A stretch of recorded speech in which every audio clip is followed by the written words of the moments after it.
the work, right? We'd have to be exact, sort of what is the bare minimum that we need to know when it's come pricing to get started. I guess another theme, right? For me around sort of sustainability that I've been hearing from my conversations is also resilience of supply chains, right? You have rising populism around the world, and countries are a lot more inward looking. And then you have shocks such as COVID, right? So this sort of just-in-time agile approach, which to date has been very effective when everything is open. And you can, for example, you can have, if you're a factory in Indonesia, or let's say you have a factory in Meghalaya, right? You can fly in goods every single day. So the amount of inventory that you need to store, you can store in developed countries, you can store very little, right? But when you have a shock such as COVID and you can no longer do that, right? What do you do? So it's kind of that interplay between, just-in-time agile approach to now suddenly shifting towards, okay, we need to have stores in country. So again, this is very off the cuff. I'm just ad-libbing, given we have some free time. But I would say that there's sort of some emerging themes from sort of the more business perspective of COP26. But I guess maybe just to summarize it, I would sort of say, it is top of mind. It's being discussed in boardrooms around the world, and it's sort of there's the acknowledgement that it's the businesses that are most in front of this that are going to win, because it's sort of one of the biggest crises of our time, right? So, I guess that's sort of my 2 cents, as it were. Thank you very much, Johannes. I guess now maybe Professor Getachew is probably ready. Sorry, guys. I think I had a technical glitch. I couldn't hear anybody, and I think you are not hearing me as well. So where are we? So it's my turn to speak, right? You are the first speaker, and I have introduced you earlier. So please go ahead. Okay, thank you so much. Yes, first off, because I'm having another hat as well as a UMD Media guy here, so we are live on UMD Media. So this Clubhouse panel is now broadcasted live on Facebook and YouTube. So the topic I was given is sustainable design, and I want to be very brief on that. I see design as a problem-solving exercise. I see it as a performance improvement exercise. And I see it as well in this context as an intervention development exercise. So what do we mean by sustainable in this case? So, I don't want to give you, a lot of definitions on that. I simply mean that environmentally benign, socially desirable, more than acceptable, and economically viable. So this is what I'm talking about when I say sustainable as an adjective to design. So for Tigray, I see Tigray as a design problem. So where I'm coming from is a systems approach, a holistic approach. I'm not looking at specific product here or specific service there. I'm looking at a holistic approach to Tigray as a design problem. There are elements that are hard in terms of hard features, hardwares of design when we look at Tigray as a design problem. And there are the soft part of the design as well. So obviously when we talk about the hard features, we are talking about products, services, infrastructure, you name it. But this, from the get-go, cannot be seen in isolation from the soft part of the design. The systems they are supposed to be embedded in, the structure, the policy, the curriculum, all that is a design problem. So I want to look at Tigray or sustainable Tigray in 3 ways. One is a Tigray that knows itself and its surroundings. What do I mean by that? So there should be first a starting layer, a basic starting layer, and that layer should be survival and security. And once you have that survival and security at the foundation, at the starting layer, then design comes to add on top of this foundational layer an environmentally net positive, socially empowering, and economically strong system. Again, made up of the hardware and the soft part of the design. So what does it take to achieve that, or to have that in reality? So the first, for me, what decides everything is a comprehensive system of measuring and understanding the internal state of the nation, Tigray. So here, by measuring, I'm talking about what economic, socio-political, and environmental aspects do exist in Tigray. So understanding and measuring that would also imply not only about the internal state of the nation, but also about the external factors that would affect the state of the nation. That comprehensive understanding, that comprehensive measurement is what we can use for, again, measuring and understanding at a given time where it might, can, and should go. Without that, any solution, any design intervention would be suboptimal. Any design intervention would be problem shifting, just shifting in time, in space, in sector, and in geography. The second aspect is sustainable Tigray as a student of nature. In nature, there is a lot of things that we can learn. 3 aspects or more, 4 aspects that are very critical for sustainable Tigray are locality, diversity, interconnectedness, and circularity.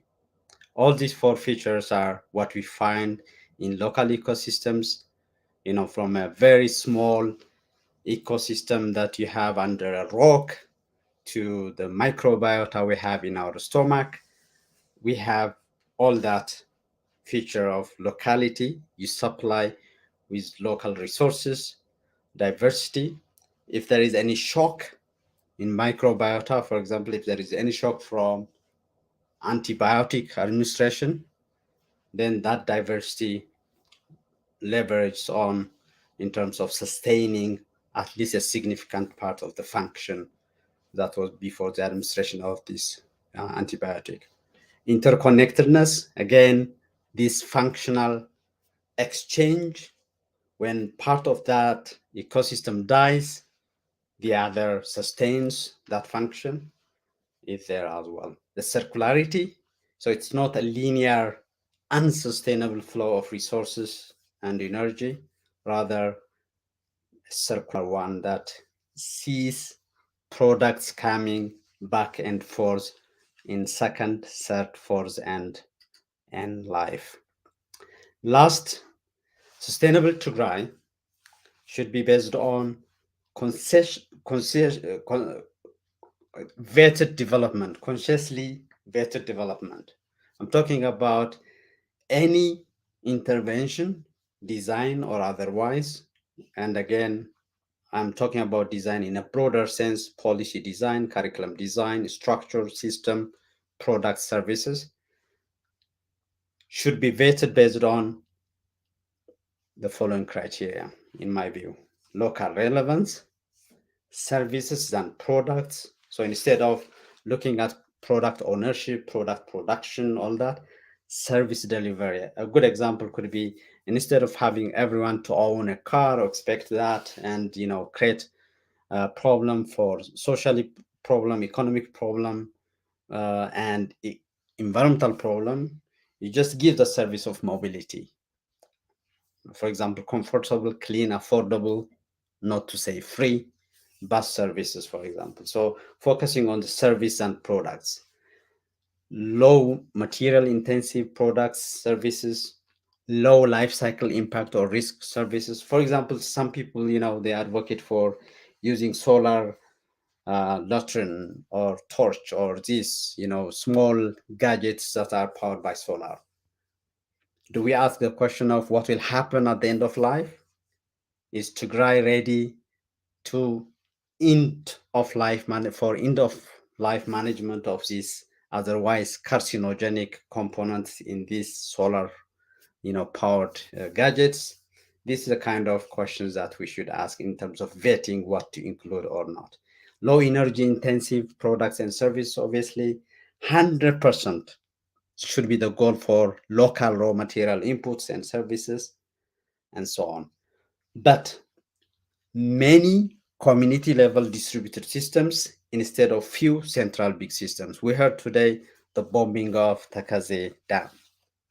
This is a problem you get when you have big central systems that are susceptible for this kind of crazy targets and so on. So many community level distributed systems, that's also going with the diversity notion I mentioned. And above all, it should be participatory. The owners, the end users should be part and parcel of the decision making. My last point, safety valve.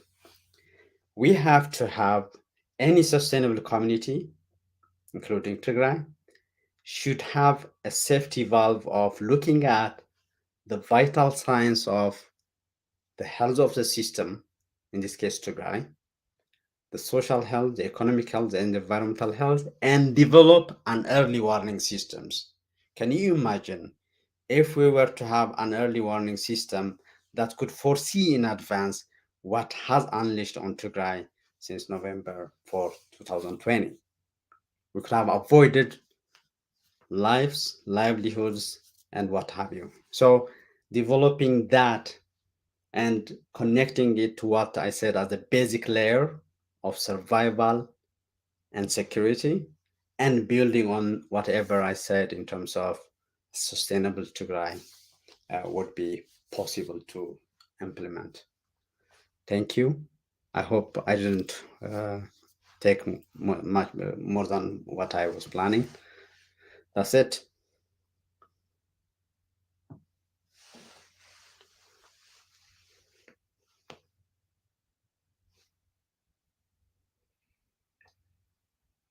Dr. Merle?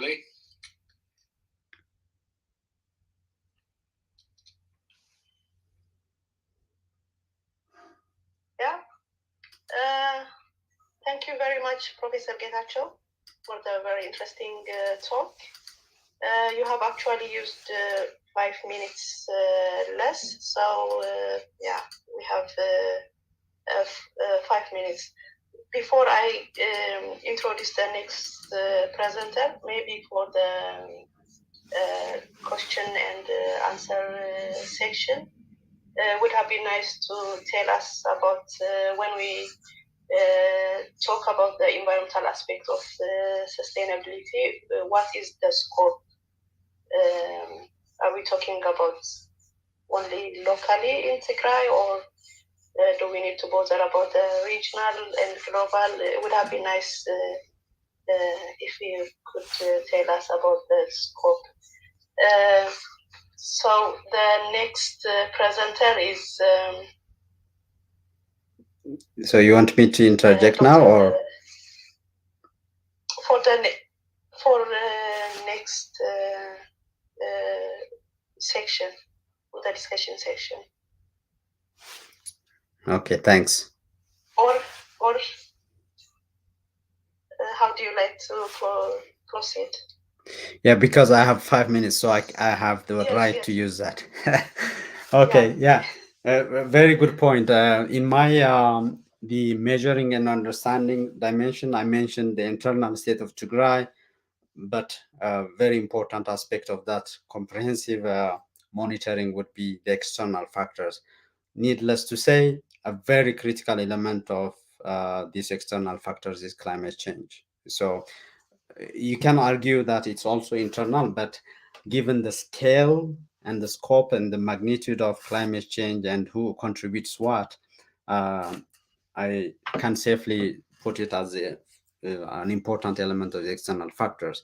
And then, of course, there, the environmental, the social, the economic, external factors are as well there. So regional, national, as part of Ethiopia now, and then, the global.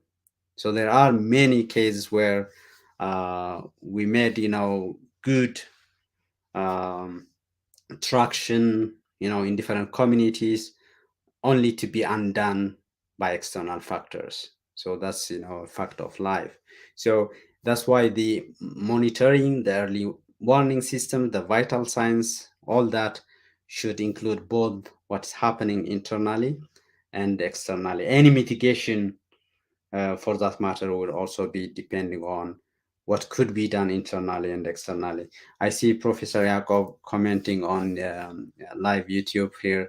The cultural, the internal coherence of Tigray, very critical element. Actually, that's the most enabler that you can control, if you will. So that's very important.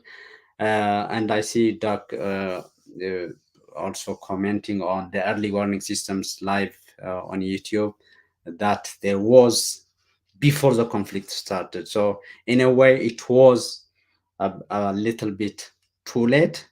But again, we can't afford not to have, this kind of early warning system that should actually be comprehensive enough to look at socio-political, internal, external, environmental, economic, because these things we are just simply classifying them into 3 tracks for the sake of simplicity. Otherwise, they are always interacting each other. There is a lot of trade-off. There is a lot of opportunity for synergy as well. Thank you. Thank you very much. Our next speaker is Dr. Haimanot Waldemikael. He's a postdoctoral research fellow at the Norwegian University of Science and Technology. He's working on the United Nations Sustainable Development Goals. So we'll be talking about translation of Sustainable Development Goals. Dr. Haimanot, please go ahead. Thank you, Malay. Thank you for the introduction, and thank you whoever invited me to this session.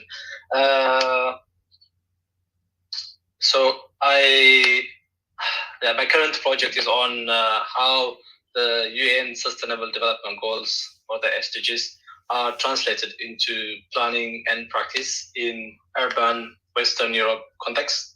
That's in Norway, and I study how municipalities and cities in Norway take in the SDG goals into their working frameworks, and in order to achieve the Sustainable Development Goals by 2030, which the SDGs have 17 goals and 169 targets, and so many indicators that we are supposed to measure countries to use standard measures to compare countries, compare cities and municipalities against other cities and municipalities worldwide. So those goals are also an extension of the MDGs, the Millennium Development Goals, that ended in 2015.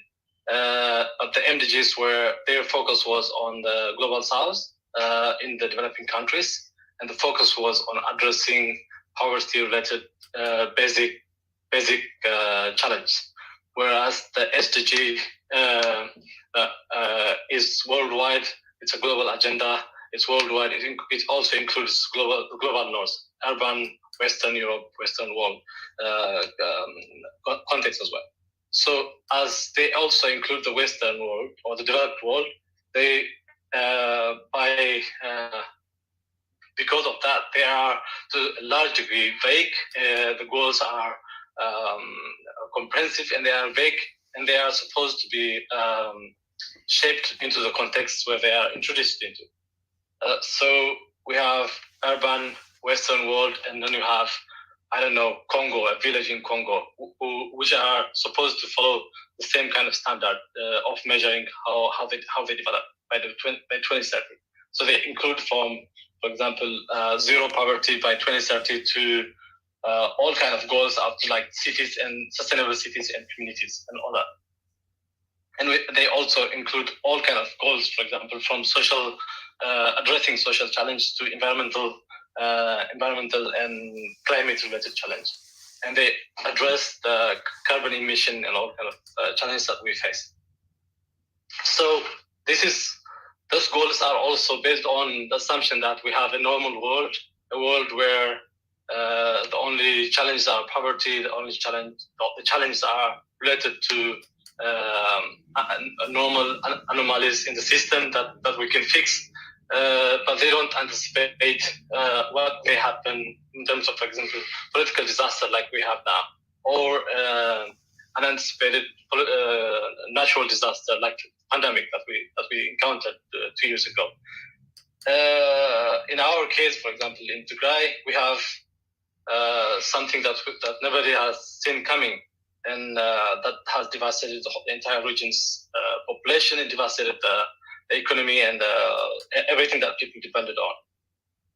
So how do we talk about the SDGs in a context where even the most basic infrastructures, even the most basic social services are not there? How do we talk about translation of the SDGs into a context like this? And disaster context? How do you introduce them to Syria? How do you introduce them to their context like Tigray? So then you need to understand what Tigray is, what Tigray looks like at the moment. So you need to understand how far behind we are in terms of like achieving the SDGs by 2030, which is in 9 years. So we need to understand how Tigray looks like. For example, we have the entire agricultural sector, which many of our families, large portions of Tigray's population depends on, almost completely destroyed. The system that was built over the last 30 years has been reversed and to a large degree reversed. And then, for example, according to the interim administration, the puppet administration that we had until June, to return to what it was, to return the agricultural sector to what it was like the pre-war period, like in November 2020, it requires up to 120 billion birr, which is roughly about $2.5 billion, which is an imaginable amount considering the resources in the region. And when you go to the health sector, for example, you also have similar devastation. When you go to the education sector, it has seen like really catastrophic kind of damage. The health sector, for example, from according to the humanitarian, according to their assessment, very rough assessment, of the 70% health facilities that were assessed, or 70% of the assessed health facilities have been destroyed, either partly destroyed, looted, or both.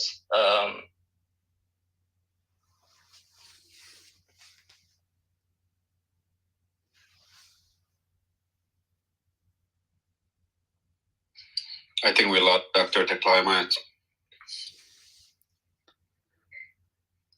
Yeah, can you guys hear me? I'll just quickly reset the room for those of you.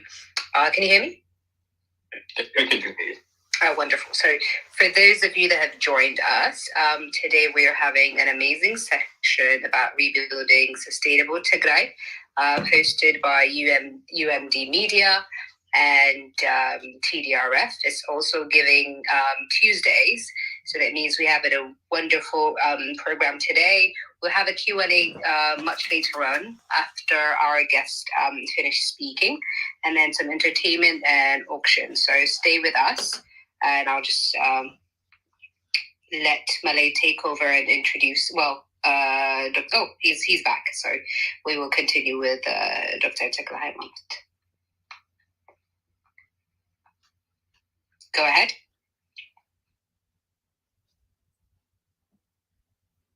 Okay, I'm back again. Something goes wrong.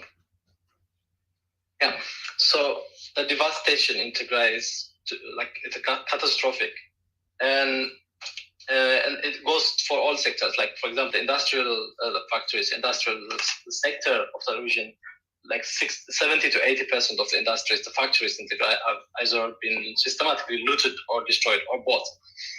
So how do we talk about sustainability in this case? So we have to really rethink. We have to think differently from how it's introduced in other contexts. We have to think about that this is a region that is starting from zero. We have to consider that this region has lost everything, like the basic infrastructures. And in a context like this, we need to rethink the content of the targets that are set for the SDGs. So the assumption of behind the SDGs is that there is already systems that are working, and the only thing that you need is to improve how they work. So, for example, there is a goal of setting, for example, zero poverty by 2030 in Norway, in a very developed country, but it's not. They still have like poor, what is defined as poor part of the population, but they have the mechanisms in place to deal with that. And in a context where almost the entire population of 7 million is poor, has become poor, you have to think differently from other countries. So what I think we need to do is to use the SDG, the Sustainable Development Goals, as a point of reference, as a sort of benchmark to look up to, but to work differently on Tigray itself.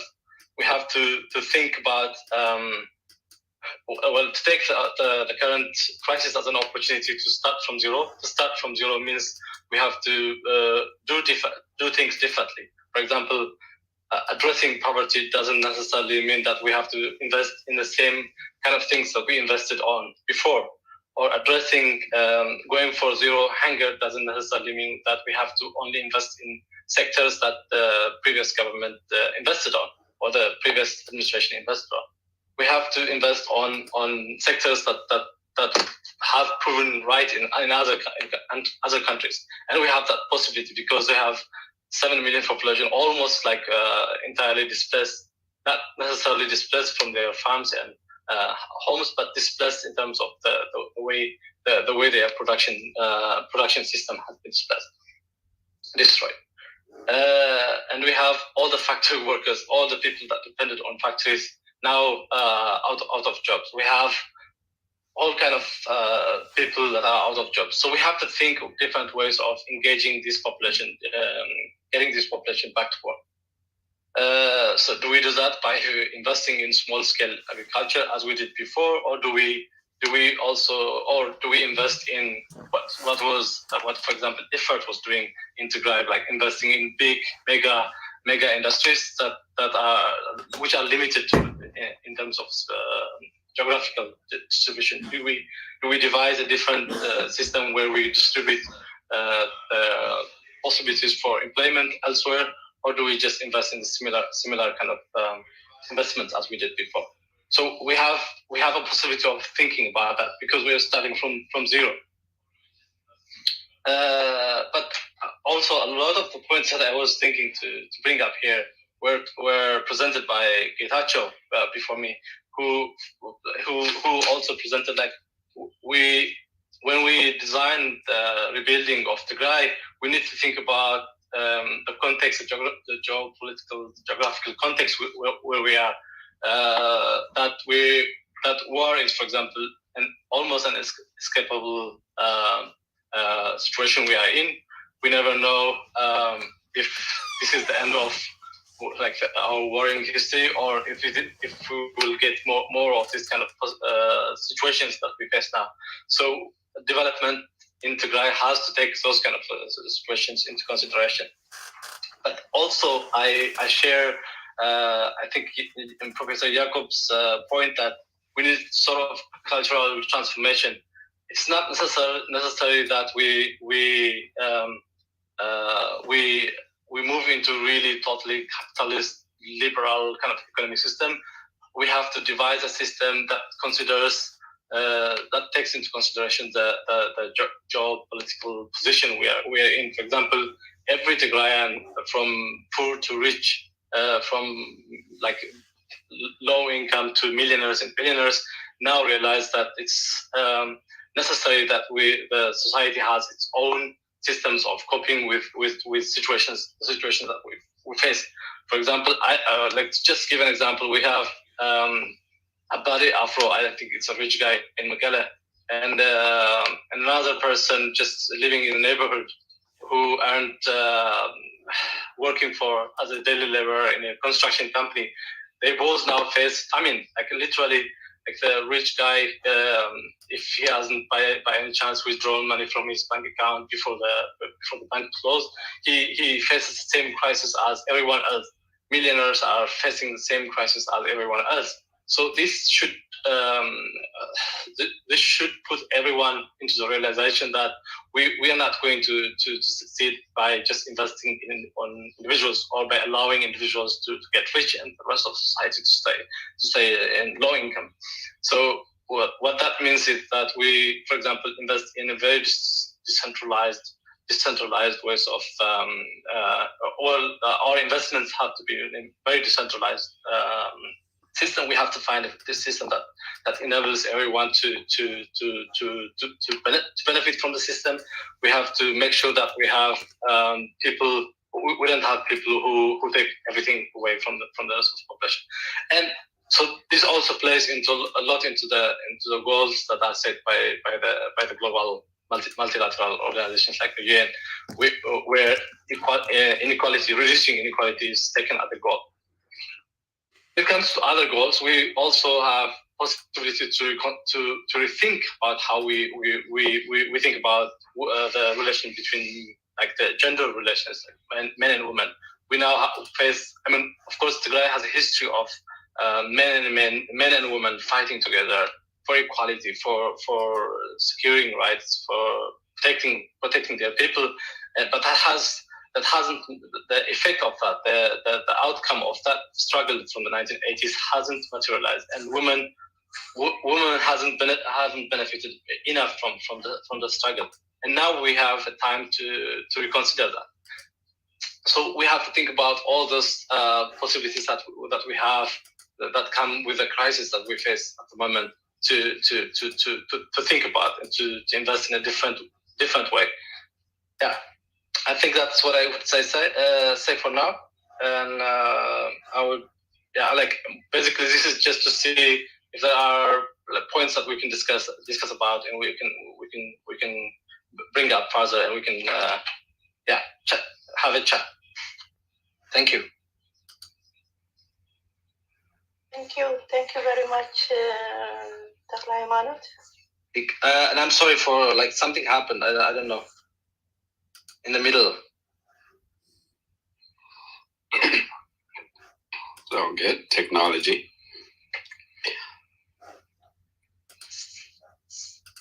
Great. Should I just quickly reset? Sure. Are you also? Is someone keeping time? Looks like Dr. Haymanot may have to donate extra cash to Giving Tuesday for consuming a little bit of more than 5 minutes. Okay.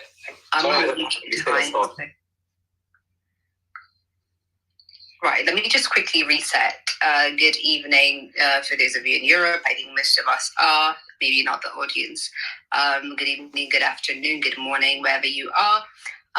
Today we have this wonderful session hosted by UMD Media and TDRF for Giving Tuesdays. We're discussing with our amazing guests how to rebuild a sustainable Tigray. So we will have Q&A.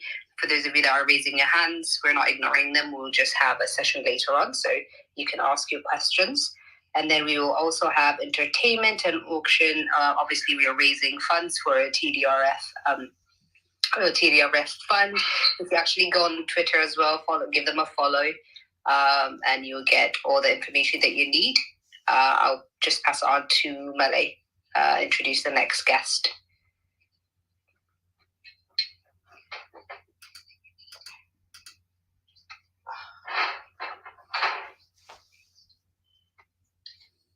Alenado, Malay.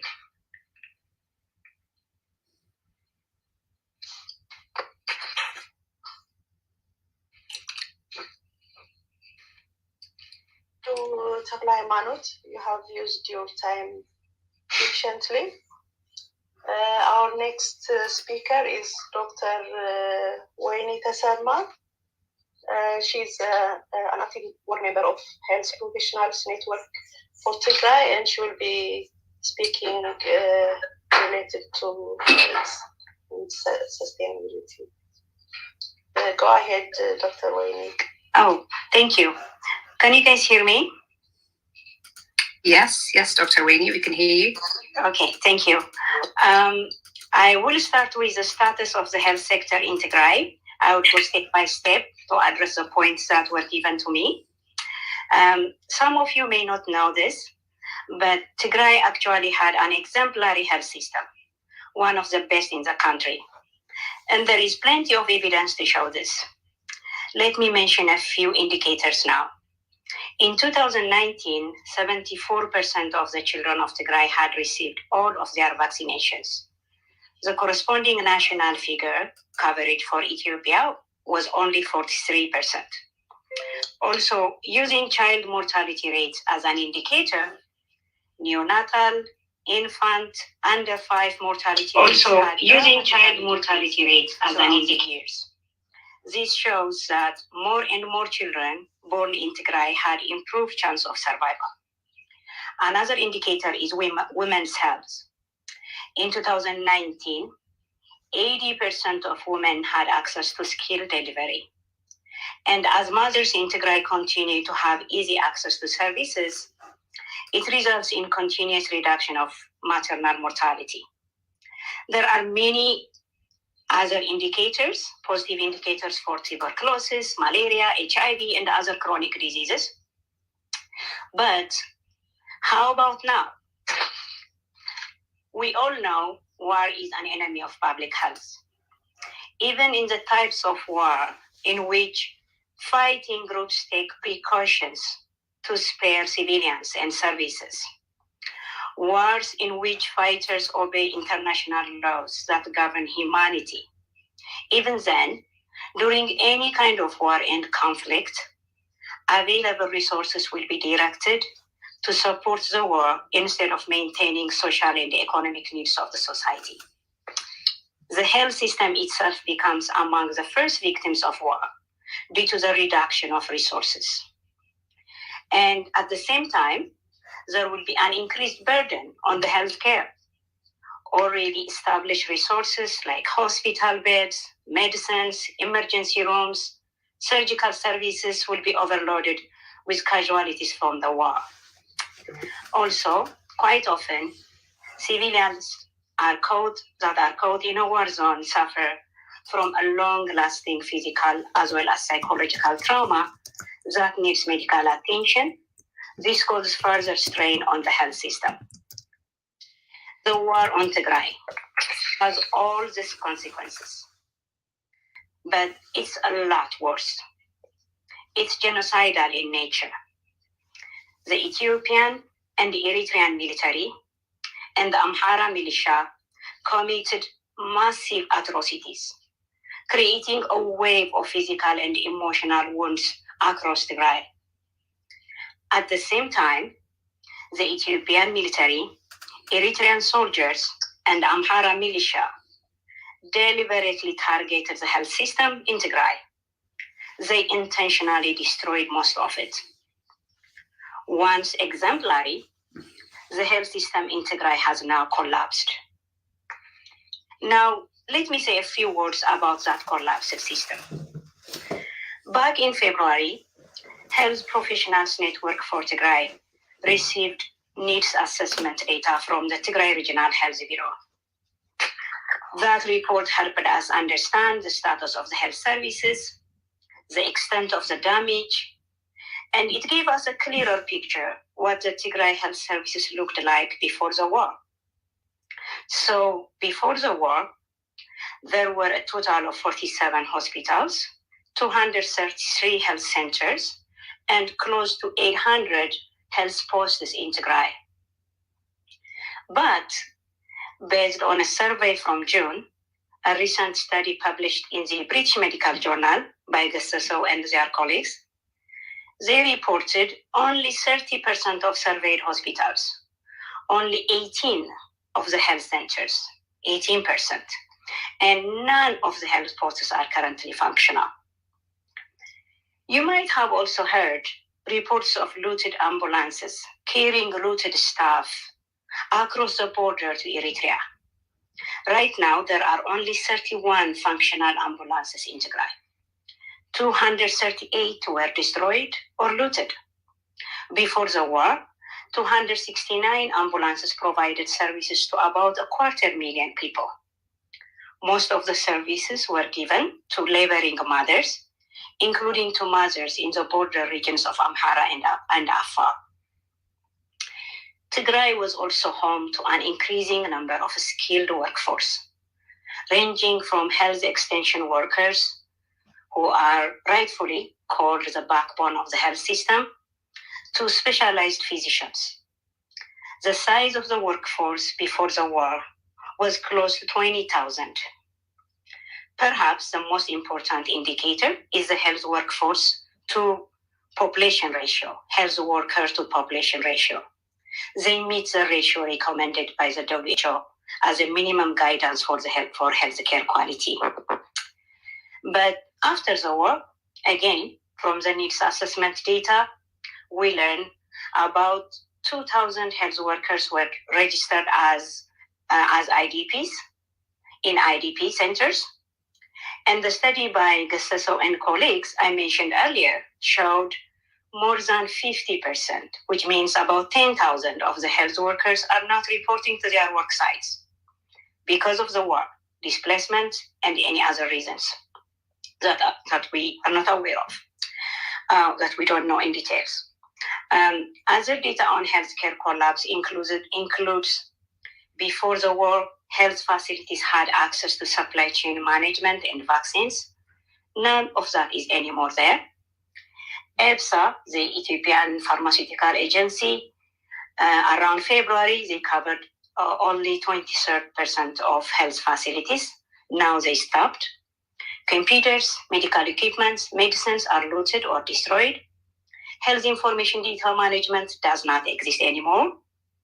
The community health insurance, which helped about 2/3 of the population, is now out of function. So, to the next point that I was asked to address, now to the 3 critical priorities of the health system in post-war Tigray. So, for organizational purposes, the post-war health system development process can be separated into 4 phases. Each phase is characterized by certain inputs and end goals. The first phase is called the response phase. It happens in the first year after the war and is typically characterized by an absence of functioning institutions, similar to what we see in Tigray. Services during this response, during the response phase, means it happens after cessation of hostilities. During the response phase, the services are maintained via emergency service, commonly by non-governmental organizations and other organizations, similar to a war zone. So just to come back to the questions of 3 critical priorities for the health sector in Tigray during the response phase, I think it will need emergency human resources. It will also need a supply of essential drugs and medical devices. And it will need financial resources that can establish the response phase and get it ready to move to the next phase in about 1 year time. As I mentioned earlier, the response phase should last only about a year. The next phase is a transitional phase, which lasts about 5 years. And this is followed by the reconstruction phase, which will take about 5 years again. Finally, we reach the sustainable development phase for the health system, which is the phase in which the health system achieves its full potential, almost, more or less. As I just stated, the whole rebuilding process could take about 12 years. Now, to the third point, the barriers, seen and unseen barriers that must be managed to rebuild an equitable and sustainable health system in Tigray. I think, without going to theoretical details of the literature that I review as a researcher, I will give a recent example from a sister organization of HPN for Tigray, a charity organization that is currently active on the grounds in Mekelle. The most recent report is about activities they performed between November 14 and November 20, last week, basically. In that report, they screened 100 pregnant and nursing mothers in IDP camps. And they found 60% of pregnant women, 60% of pregnant women, and 70% of lactating mothers were malnourished. But this charity group is unable to provide care for these cases of malnutrition due to extreme challenges and constraints. Mainly, they are facing generally financial constraints. There is no funding, as we all know. The system has collapsed. It's under siege. Transportation difficulties for staff, transportation difficulties for medical and nutritional supplies, lack of electricity for medical equipment like ultrasound for scanning, lack of electricity for refrigerators to keep medication and perishable nutritional supplies. They have barriers of communication, simply no internet or phone services in most places. I think that this is the tip of the iceberg of the massive collapse that's happening in Tigray. To the fourth point, now about available resources, skills and gaps, and the needed skills to rebuild the system. When it comes to available skills and resources, there is a framework development. There is a framework developed by the World Health Organization for building health systems. It's a guideline, a guidance by the World Health Organization that most countries follow, more or less, with some adjustments. Sometimes what works for some may not work for others, but this is a framework. According to the framework, the building blocks of health system include 1, leadership and governance. And I think there is an exceptionally experienced leadership in Tigray that is committed to rebuild the health system as soon as possible. That's my understanding. Leadership creates a condition to design and implement a post-war health policy. Leadership aligns other sectors to support the health system to function well, like health technology, infrastructure, nutritional supplies, agricultural products, environmental protection, and many other sectors that impact the health system will be aligned, gathered for discussion and mitigation by the leadership. Leadership should develop regulations that ensure access to quality care, to protect the population from harmful practices, and design regulations for compliance and accountability. And I think there is this kind of leadership in Tigray, more or less. And the other building block is the health workforce, of course. Again, I think there is unmatched motivation, exceptional determination and resilience in the health workforce in Tigray. But as I mentioned earlier, with half of the workforce, about 10,000 of them, not reporting to their institutions. That imposes a serious challenge. The workforce, as we know, is the engine of the health system. And for this, in my opinion, the academic community should come together to mitigate and explore future options, how to fill the gap. Suppose most of them do not return back for one or another reasons. And another building block is the service delivery. I spoke about their destruction earlier. There are only few structures that weren't destroyed from the survey by Gestaso and their colleagues. They can be rehabilitated faster, those few remaining. The other building block, which I mentioned earlier, that do not exist anymore due to the blockage and the siege, are essential medical products, vaccines, and technologies. Financing system is another key building block. It should guarantee sufficient funds for health, for people to use services anytime, and to protect users as a population from financial crisis associated with health expenses. A health information system is another building block. It is necessary for storage, analysis, and sharing of medical data securely and safely.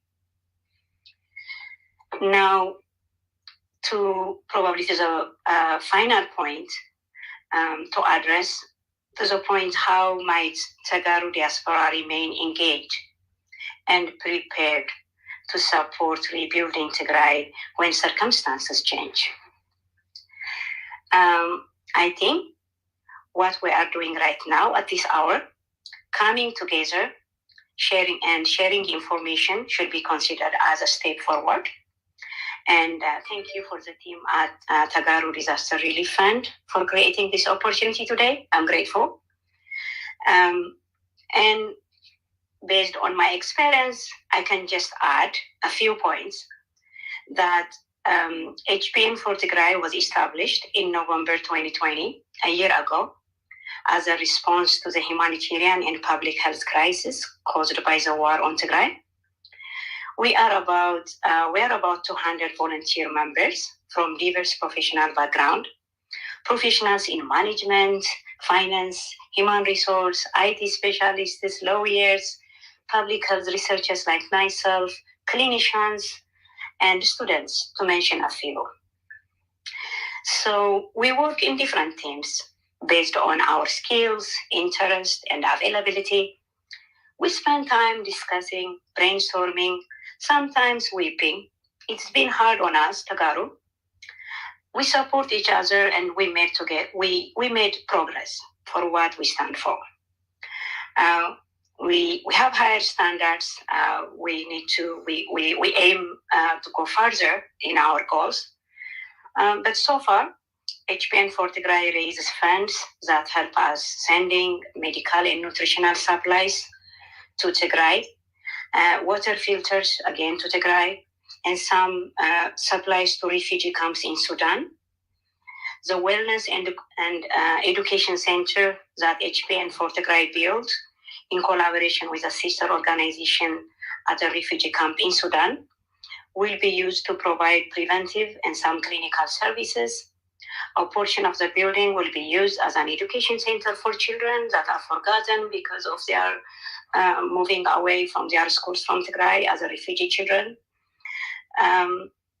These are a few of the practical examples I can think of when it comes to how to engage until the siege gets lifted, one way or another.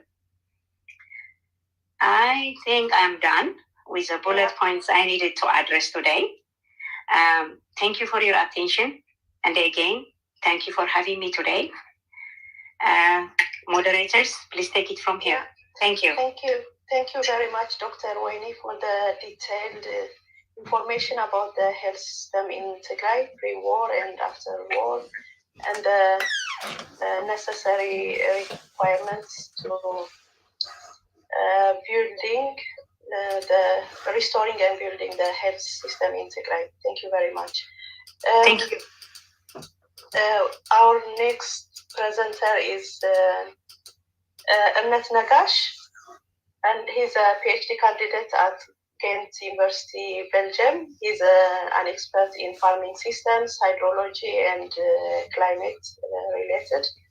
And Emnet has been doing important job in documenting atrocities in Tigray. He has also been providing us with information about the humanitarian situation in Tigray. He will be speaking about the agricultural system and sustainable development or rebuilding in sustainable way in Tigray. Emnet, please go ahead. Thank you, Dr. Mali, for introducing me, and thank you everyone for being here. And it's a pleasure for me to be here with you today. I'll be talking about agriculture and the food security in Tigray, and I'll briefly start from introducing what is about the pre-war conditions and also the current situation with the other points that I'm supposed to address. I'll try to be brief, but if I'm not, please take the freedom to stop me at any point in time, because we also have more experts I see down on the audience who can contribute a lot more. And yeah, I'll try to be brief. Yeah. So then, if I have to start talking about the agriculture sector, then it would usually go up to 3,000 years back in time, and that the same farming system that our farmers in Tigray are following, the oxen drawing traditional farming has been practiced since 3,000 years ago in Tigray already. And of course, there have been some attempts of modernization, but it remained traditional for that all along. And it naturally also the land has been getting fragmented from time to time, and there was also a need for an alternative economic activities with the growing population and also the seasonal nature of the sector. So as the land, well, mostly the land holding size, if you are quite familiar with the farming system in Tigray, is mostly with about 1 hectare per household, I would say. But then from time to time, then this household head had to split his land holding to his sons and daughters from time to time. But then it gets smaller and smaller, and nowadays there are very many people who don't even have any piece of land, and some are having half a hectare, quarter hectare, and all that. And so with time, it gets and of course, the sector agriculture by itself is also seasonal, and that the farmers, the youth also gets motivated to look for alternative economic activities from time to time. And then getting close to the pre-war conditions, what do we have? There have been attempts to reform the sector towards mechanizing the sector, the agriculture, which we had the industrial parks, for instance. We may remember Bakr and the Raya industrial parks, for instance, trying to mechanize the sector as a sector. And but then it was among the things that has been interrupted, with the recent developments. And not only that, you may also remember that for the last couple of years, we have had the desert locusts destroying the farms and the yields as well. Not only the capability of the locusts to destroy, but also the willingness of the federal government to prevent and to impose much destruction and impact on an entire society was not only because of the war, but also, if you remember, the impacts of the damage caused by the locust was by itself was also aggravated by the prevention, denial of any chemicals, technical support, equipment, and all that by the federal government on Tigray, which has also affected and destroyed the production, which we estimated to be about 25 to 30% of the yield that has been lost in 2020. And then the war came, which literally damaged the entire society, and particularly the agriculture as a sector. And well, we may remember that crop fields had been burned almost all over Tigray, but particularly and mainly in southern Tigray, and basically also in western Tigray, northwestern Tigray, around Shire and Shararo, and if you may also remember, around Rama, Gala, and all the way in Glomhada and Europe areas as well. So crop fields were also burned, and also after they were hit, and hit crops were burned. And it was not only limited to that, but once harvested, the grain was also burned during house-to-house search. And but not only that, not only the crops and the production, the harvest itself was burned, but household essentials were also looted and destroyed. Not limited to that, but if the farmers were having any remaining harvest at home, the grain mills themselves, which mostly functions on benzines and naphthas, were also destroyed and burned it down, and if any are existing, they now don't have fuel, and the farmers were only forced to eat roasted beans, which was quite difficult, I would say. And one more important thing to mention here is that the entire population was literally and deliberately impoverished, that household essentials were basically targeted.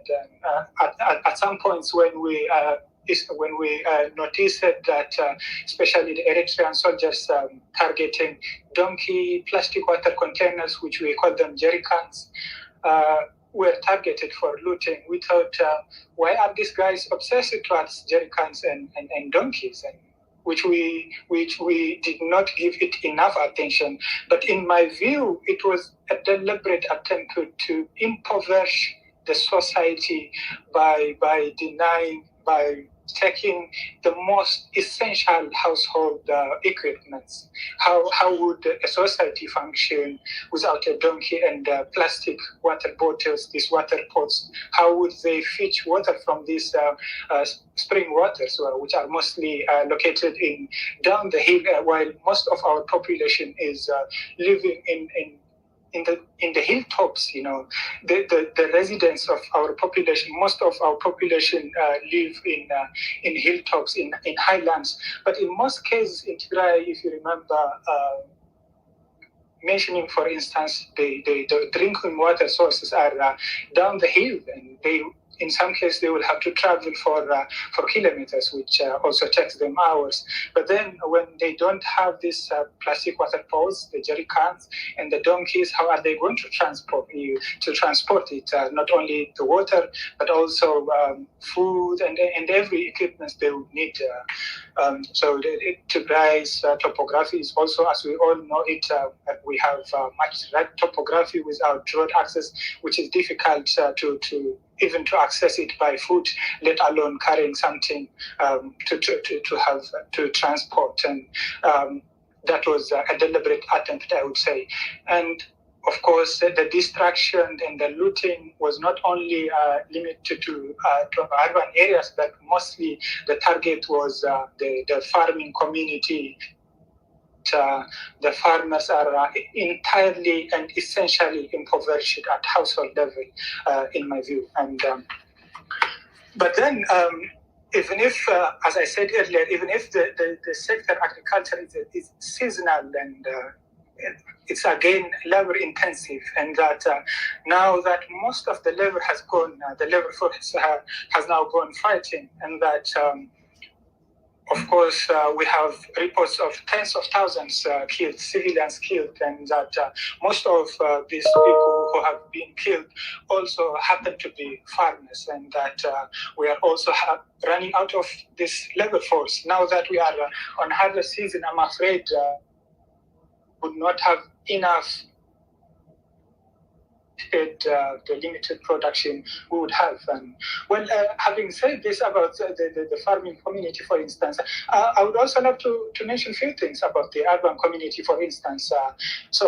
If we are to say we have about 6 to 7 million population in Tigray, about 30% of this population happen to be urban dwellers, which is about to be approximately about 2 million, and which is basically non-agricultural community, which it depends on non-agricultural economic activities, basically business owners, daily laborers, or employees or so, and that none of these businesses are now currently functioning. And how would we expect them to get to moment?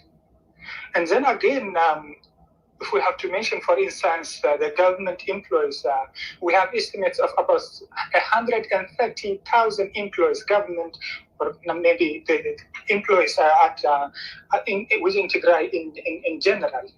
And so I would say most or all have not been receiving salary since June, and some also did not receive any salary since November. You can imagine people have not been receiving salaries for the last 5 and 6 months, and in some cases for a whole year. And how would they be able to get to buy food or maybe any required medicine they may need for survival, which is quite difficult to imagine. And well, then we also know that there have not been any, there were no or limited emergency food aid in Tigray for the last 5 to 6 months, I would say, which makes it also more and more catastrophic.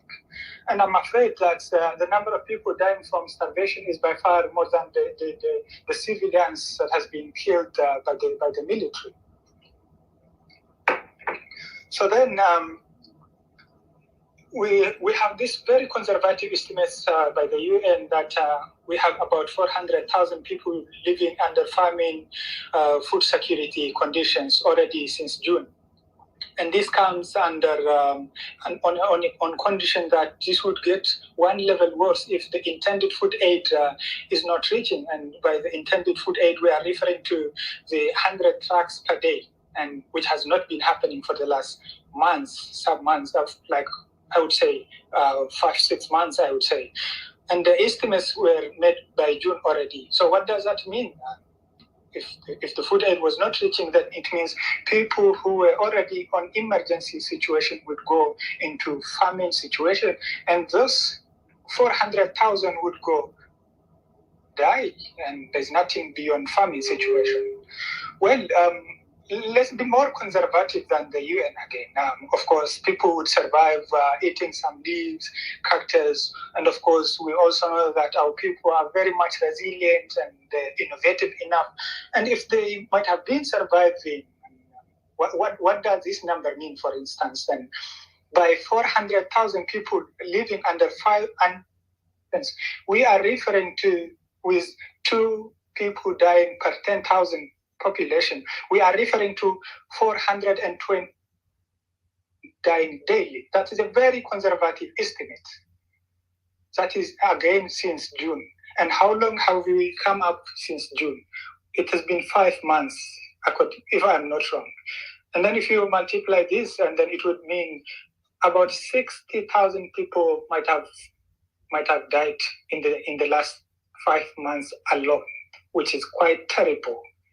I mean, it could be beyond that again, I am afraid. But we could not find out what is happening in the reality in the middle of communication blackout, which is quite terrible again. Well, now that we are in a harvest season, but then we are only expecting 20 to 50% of the land to produce reasonable yield. And for how long do you think this production would take? The normal production we have had at maximum potential was not enough, I would say, but we are now expecting less than half, which is quite terrible. And for how long will this take us? And what is the future with we don't know how the war is going to continue, and what are the probabilities on the way forward, and what happens to the people remains uncertain. Well, let me not take much time, and I'll go for the priorities. I would say, in my opinion, the first thing I would say that has to be prioritized is the food. People need food, and we are talking this in a post-war Tigray. So they are essential, and they would need these basic household essentials. They are not having food. They are not having houses. The houses have been trashed, essentially, especially in Western Tigray, in northern Inns, all the way from Medawai to Europe, and of course the entire Tigray has been trashed, and the houses are damaged. The household essentials are looted and destroyed. They don't even have clothes, and they need food and basic household essentials. And the other thing we have over 2 million people displaced, and we need to restore them into their native locations, native positions. If we take, for instance, Western Tigray, where we have more than 80% of the population displaced and the rest may be killed, I don't know how much is remaining. I only know how much is displaced, which we estimate to be about 80% of the native population, the pre-war population, is displaced. But we don't know how much was killed and how much is remaining, because it still remains a black spot. But everything in Western Tigray has been trashed, and if we are thinking of restoring them, sending this population, freeing Western Tigray and sending them to their native location is not an end. It will be like bringing out a fish from a whole ocean and putting him in a desert. So then, not only to restore into pre-war conditions, but we also need to think of this as an opportunity to take off for the sector agriculture. It should be considered as an opportunity to take off once and for all. And then, if we have to do this, what do we need? Then, among the things we have to do, and to take off, it will be among the things we have to do is we need an integration between the farming community, the public servants, and also the academic community that needs to come before anything else, I would say, and which would also involve the other stakeholders. So by farming community is where we have the issues to tackle, which is the focus of the agriculture as a sector. But then we have the public servant, which basically focus to try to solve the issues we have, the administrator we have in the sector. And they have their own ways of doing it, which they mostly know it by experience. And the academicians, we try to look at things from academic point of view, not knowing sometimes not having the psychosocial understanding of the sector. But then we need to integrate this to bring a lasting and feasible, sustainable projects to implement and to ensure a takeoff in this sector. And of course, I'm saying this because we have had some failed projects. We could, for instance, talk about the Horeya project. We mobilized the entire population to implement it all over Tigray, but we again had to mobilize to bury it back. We have again the project of fertilizer price. You know that fertilizer price is cheaper in Kobo than in other parts of Tigray, than in any other parts of Amhara, because of the fertilizer policy we have in Tigray. And we mostly have the issue of one-size-fits-all agro-ecosystem management approach that needs to be revised, I would say.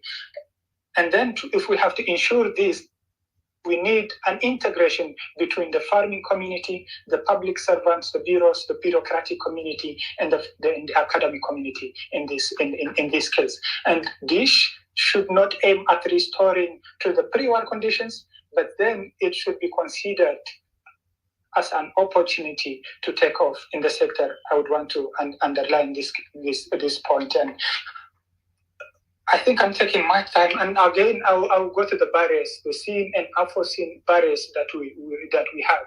And the first and foremost barrier, seen or barrier, I would say, is the way forward. That the way forward still remains to be seen.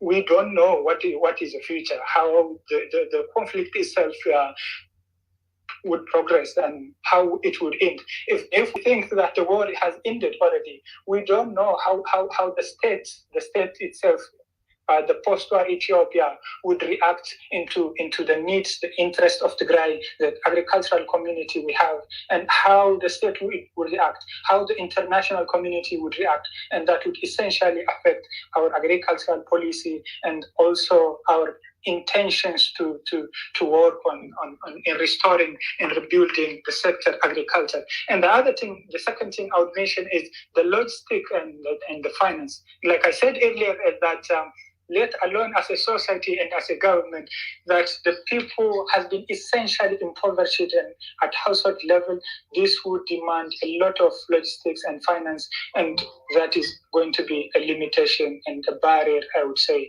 a potential barrier. And the other thing I would say, I would mention as a barrier is availability. Data availability. If we are to engage as academic community, if we are to engage as and plan it and look the way forward, essentially, we need the data that allows to look at the empirical evidence on what has happened, what is happening, and what is anticipated. But then, without which proper understanding and the planning which is going to be difficult.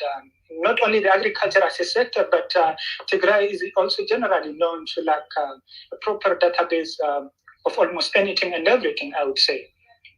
And again, the other barrier I see is the disparity between the farming community, the bureaucratic community, which is the public servant, and also the academic community. And we need to integrate this, to bring these two efforts together so that we achieve our intended aim. And the other thing I would say is the available resource and the skill tools we have and the gaps, we need to fill it. So among the resources we have available, the potentials we have is we have a resilient society, which is a big asset. Among the most resilient societies on earth we have is the society we have in Tigray, who can build, who can bounce back with little support. And we also have the commitment of an entire community within Tigray, and also the community, the overseas community, which is the diaspora, to build it again irreversibly, I would say. But then again, we have the disparity that has to be filled in. So what I plan from here might not be feasible on the ground. Then that means there needs to be an integration between who are on the ground and who those of us are overseas. And the other enabler we have is the environment by itself. The environment as an enabling factor, the topographic variability, for instance, allowing diversification of the sector in a way to manage the production, let it be for household consumption, for local markets or export. So then with the topographic variability, we have the lowlands, we have the midlands, the lowlands, where we can grow diversified crops, diversified farming systems, which is again an enabling factor, I would say. But what if Tigray remains inaccessible? What are we expected to do? What do we have? What do we have to do if Tigray remains closed? What can we do in the meantime? I would say the first thing we can do as a community is the emergency fundraising under an umbrella of local non-profit organizations such as that of our host today, the Tagaroo Disaster Relief Fund, and many others we have. And the other thing is Dr. Edmet, sorry to interrupt. You're way over your time. Just to remind you, so if you could sorry for that. Include, yes. No worries. Yeah, 1 or 2 minutes. Sorry for that. Okay. Yeah, then the other thing I would say is what can the academic community do? And We have seen developments that we have recent publications, for instance, the publication on health, the publication on agriculture, and many other publications coming up. We need to work on that more and more on that. But then thinking the future and rebuilding, reconstruction of Tigray again, we need to work on and project proposals that attract grants to help reconstruction. And beyond that, we all together also need to work on documenting and communication of the proper narration on what is happening, what has happened already, and what is expected to happen in the way forward, and what needs to be done also needs attention. Of course, there have been good works that are being carried on already. We have, for instance, the initiatives by Tigray team, for instance, Omna Tigray, and many others that are with written and virtual media. Many other medias also recently initiated, but then we don't have to forget that they need our support, also technically, but also financially, and more than that. And we have to lead on the narration sector by sector, individually, and by group professionally as well. And thank you, and sorry for taking my time. And yeah. No worries, Narika.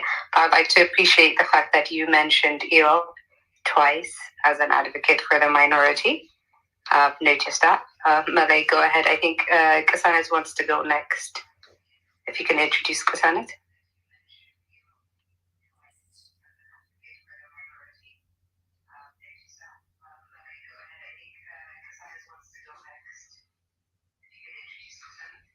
Hello? Yes, Malay.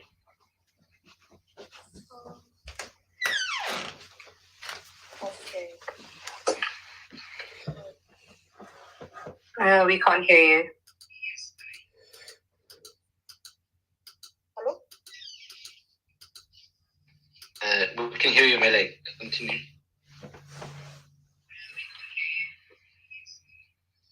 Okay, so our next speaker is Kasanet Molla.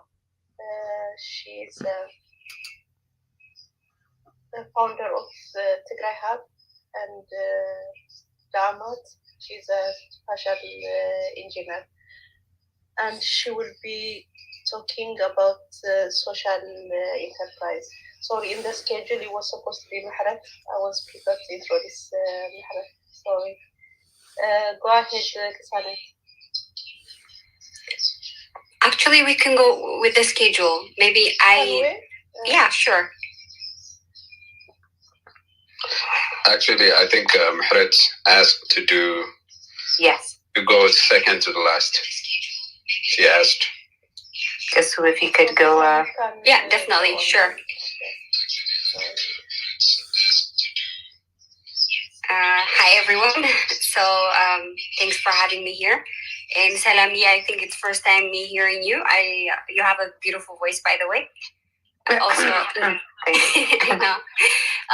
interesting points were raised by my fellow Tigrayans, and having to be here among all of these amazing people makes me feel like I still have a lot to do. Well, but I will just continue with my presentation. Well, I will be specific and talk about one of my projects that I was running as a social enterprise, having a special purpose. It's called Damat, with the slogan, "We impact, we profit." So Damat is a platform that connects farmers and consumers directly to prevent farmers from selling their products to middleman brokers at an exploitative prices, and providing agricultural products for consumers at a reasonable price. Well, about the status, it was a startup business running in Maqalla, in Addis. Well, after the war broke out, we literally stopped everything because what we do everything online, and there is a connection blackout in Tigray and also in Addis due to the security reasons. We paused everything. So the three critical priorities specifically for Damat and also for such sectors are, of course, internet, and we need motivated farmers for the production of the goods, infrastructure like for networks, so internet to provide the service, the products, the service the service we provide, and infrastructures are the critical priorities in this case, I would say. And the seen and unseen barriers in this sector are, the critical priorities I mentioned earlier are still the barriers in this sector, but mainly the lack of digital literacy, internet, and producers are the ones I would like to emphasize. We're supposed to connect the farmers, which are mostly found in rural areas, and also the users mostly in the urban areas or the capitals. And if both parties are not playing with the platform, then that slows down the whole environment, while the intention of the platform being facilitating the service, among other important values, then it goes against whatever it's intended to do. And what we used to do was we used to feed the data, the information of the agriculture products from the farmers ourselves, or ask the DS, the development agents, to feed the data, or at least send us the product pictures with the price, and we feed it. Or this is if our team is not already in the area, in the farmland. And when looking in the user side, people are used to buying products from the market in person, choosing fresh products, and they have less trust or even the information of credible service providers as such. So that was a bit, not a bit actually, it was a headache. It was not easy. What can we do, or the best part of the conversation, right? What can we do about it is, okay, we have the farmers, we have the land, we have, the resources we have over the farmers, the land, the consumers, and also skilled manpower, right? Our main source is the farmer, motivated farmers, and providing different, so how to go about this will be motivating the farmers, providing different investment trainings, and introducing new farming skills, like, for example, drip irrigation. Would massively increase the reachability and also sustainability of our service, because it has a direct impact. When I was in Tigray, we used to travel with my partner to study the areas and what the products are available in Tigray. And mostly farmers are rain dependent, right? What they produce. During winter, they say, when we interview those farmers, they say they work on carpentry or other tasks than farming, because they have to make money, and then there is no rain, so they can't do anything about it. So those people are the people with great skill of farming, and I would suggest providing the needed skill set and materials for those people, and making them engage at what they do best would help them enhance their production. And that's a great thing for us, because their products are literally our input. I know there is a partnership with Cultivate about the drip irrigation I mentioned, but maybe expanding such initiatives would be a great start, especially now that a lot of things are destroyed. Such skills would be important, I think. And about the digital literacy, as I mentioned before, this has been a big barrier in making the users and producers. By the way, my phone shows me that my connection is poor. Can you guys hear me? We can hear you. Oh, great. Yes, okay. We can hear you. Okay. So about making the users and producers engage in the platform, but creating digital literacy would solve this problem, I think, and make things a lot easier.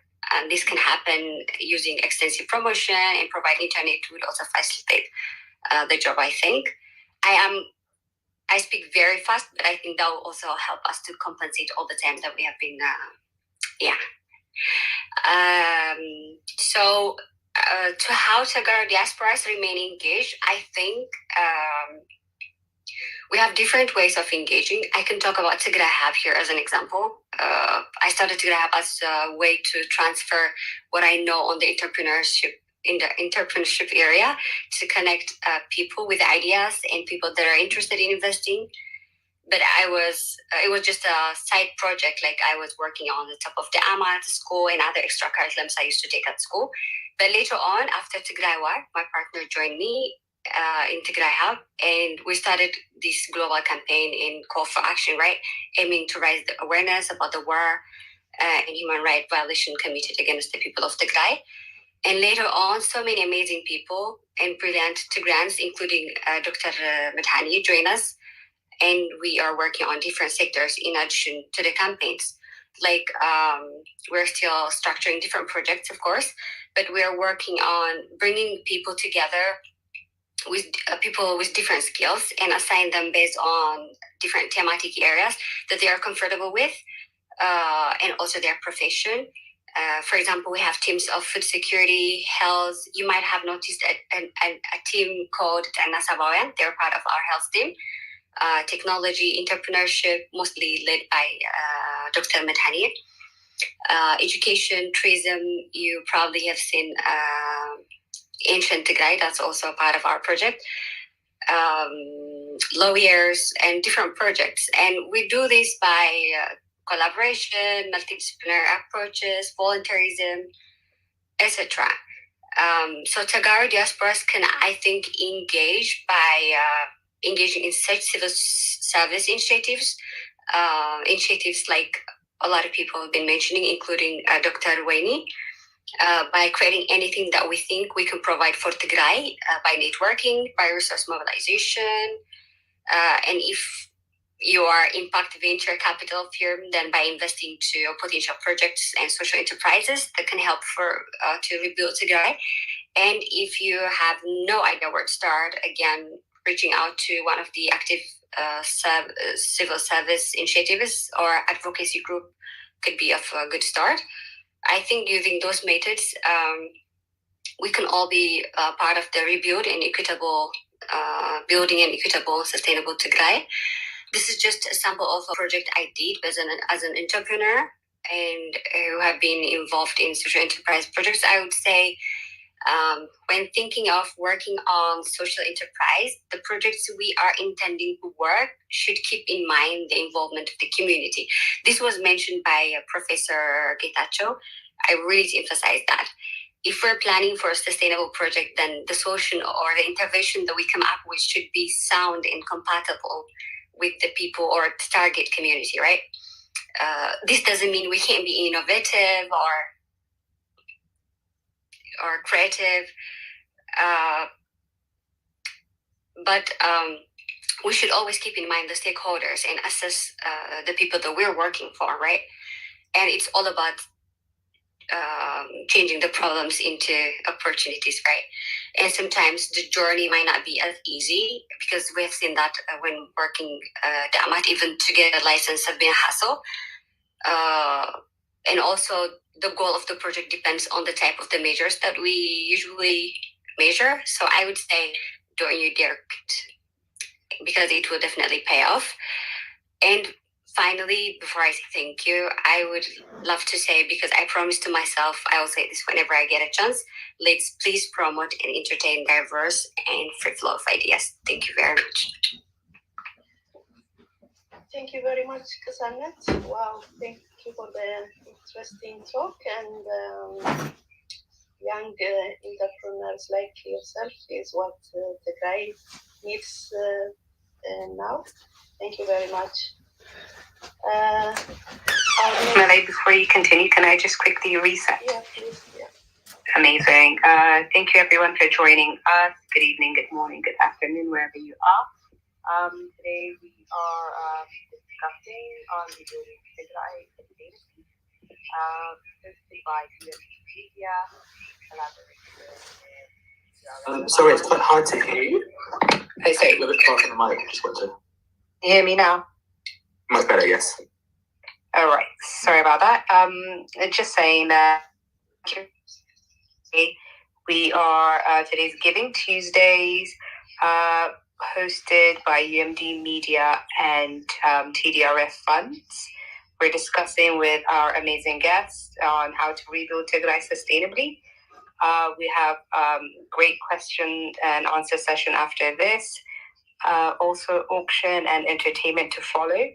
In the meantime, let me just remind you have questions, back channel myself, Asefa, Johannes, so we could save time and get to your questions. Thank you. Mela, you can introduce the next guest. Thank you. Salam. Our next speaker is Dr. Merhanieh. Dr. Merhanieh is an associate professor of management and organization theory at Umeå University in Sweden, and he will be talking on entrepreneurship. Dr. Merhanieh, please go ahead. Thank you so much. Can you guys hear me? Yes, we can hear you. Okay, great. Yeah, so thank you so much for inviting me and for organizing such an event. I'd also like to thank the panelists for the amazing presentation so far. So as you say, I do research in organization studies and entrepreneurship. Within entrepreneurship, I focus mainly on the early phase, new venture creation support systems. Lately, like on Tagaroo, I have been working on my review Tigray project with my amazing friends, such as Kasanet. So for me, one area that I think is very important to create a prosperous and sustainable Tigray is entrepreneurship. More specifically, currently working on hands-on entrepreneurship education with the ultimate goal of creating a vibrant startup ecosystem in Tigray. So that's what I'm going to briefly present today. I don't have any like a general presentation about entrepreneurship, but rather I'm going to talk about the project that we are currently working on. So my knowledge about what has been happening in Tigray in this specific area is quite limited. I don't have the data, but we have started documenting the availabilities of entrepreneurship education or other support systems such as incubators and accelerators. However, I know of national initiatives sponsored by UNDP that mainly focuses on short-term training on entrepreneurship. They mostly in these kind of certificates. I know of recent initiatives by JCC as well, the Job Creation Commission, but they are mostly in Addis and surrounding. In Tigray, there was an initiative run by Laak Zagaye. I don't know if he's in the audience, who was working with Professor Kandaya and others to create space for graduates of MIT. It was some kind of an incubator that would serve as a platform for the graduates to turn their ideas into businesses. Mahali University also had an incubator focusing on agriculture, but I can tell that there is no local initiative that uses these massive open online courses or MOOCs in the area of entrepreneurship and venture creation, and that's what we are going to work on. So these MOOCs provide an efficient and flexible way to learn skills and deliver quality education at scale. So what we're working on is an online and hands-on new venture creation program that runs between 6 to 8 weeks. The program contains curated lecture videos, reading materials, detailed instructions in successful cases. In addition, it connects participants with business coaches and mentors who help them realize their ideas. Dr. Merhanieh, if you could speak up a little bit, please. Oh, absolutely, absolutely. So the program is an actual entrepreneurship training program where participants come together, form a team, and work from ideation to pitching their ventures. So the end result is beyond certification. And by the end of the program, participants will have a short business model for an elevator pitch, which they may present to an investor, collaborator, or a sponsor. They will have a well-composed business idea or a venture concept for seed or angel round fundraising, and they will have a high-fidelity prototype validated on a concept level for any presentation or demonstration. The contents that we have so far include ideation, information. We have content on market analysis, beachhead market identification, beachhead market pain testing and validation. We have content on value proposition and selection of revenue models. on content on minimum viable product development and testing, and also pitching. So these are some of the contents that we already have. And if we do this enough and get some kind of traction, I hope we will in the long term create a vibrant startup ecosystem to help Tigray youth pursue their dreams. I also believe it will help create an entrepreneurial culture that can change the community and improve the lives of Tagaroo. And the cool thing about this program is it can be done as a standalone project or in collaboration with the universities and schools all over Tigray. And if the option is there, some graduates might even consider entrepreneurship as one option after completing their studies. So when I was invited, I was thinking, okay, why do we need this entrepreneurship, and why now, right? So many of the firms and factors that used to employ thousands are already destroyed, right? And it's going to take some time to rebuild and go back to how things were. And many of those who had their own businesses have already lost it to looting, destruction, and siege. So I believe this rebuilding project will employ some of them, but it won't be enough. So entrepreneurship can close the gap because those who were employed but aren't anymore can engage in individual creation. If the opportunity is there, if there is some kind of program available. There are also thousands who interrupted their education and lives, for example, to fight. And when they come back, the education could be presented as one opportunity to pursue. But most importantly, I think this was also mentioned by Tigray, is if we are to transform Tigray, we need to rethink and reimagine our problems and create something better in different sectors. And we can do that through entrepreneurship, be it in education, tourism, farming, health, what have you. So the problem that we have now is very unique. So it requires some new way of thinking, new way of kind of imagining our problems and solutions. Yeah. On the second point, when it comes to the critical priorities, I remember Dr. Siraj's interview at the UMD Media with Ketacho, saying that one of the things that the government of Tigray and the diaspora need to prioritize is internet connection. I'm glad Xamet also said that. So for our and other similar programs, the priority should be on fast, reliable, and cheap internet connection. And in this case, I think the diaspora can appeal people like, Elon Musk or Mark Zuckerberg to connect Tigray through the Starlink project or Facebook connectivity initiative. So to make the best of it, I think there is some similarity with what Kasan said. We might also add this digital literacy at all levels. Tigray should be connected and connected well. I'm sure many are working on different projects that they wanted to run from Europe, the US, and elsewhere. There are also many who have content that work in the West, for example, which can be used in Tigray with some adaptation. So if there is fast, reliable, and cheap, connection, it will make it super easy to engage with our brothers and sisters in Tigray. So like Dr. Siraj and Kasanet, and I'm 100% sure many of you are also thinking in the same way. I think connectivity and digital literacy should be top priorities, not only to rebuild, but also to transform Tigray, right? There is also an interesting expression in the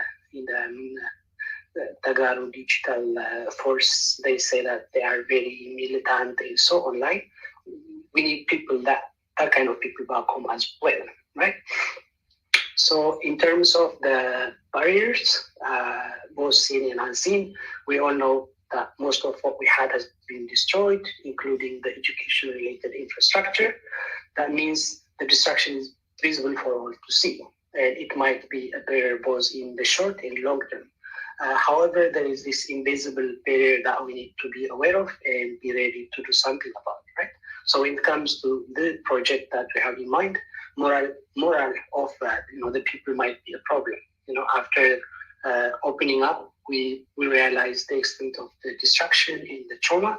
So I suspect moral might not be high for someone to invest, let's say, 6 to 8 weeks to work on something that will take months to realize it is even not certain.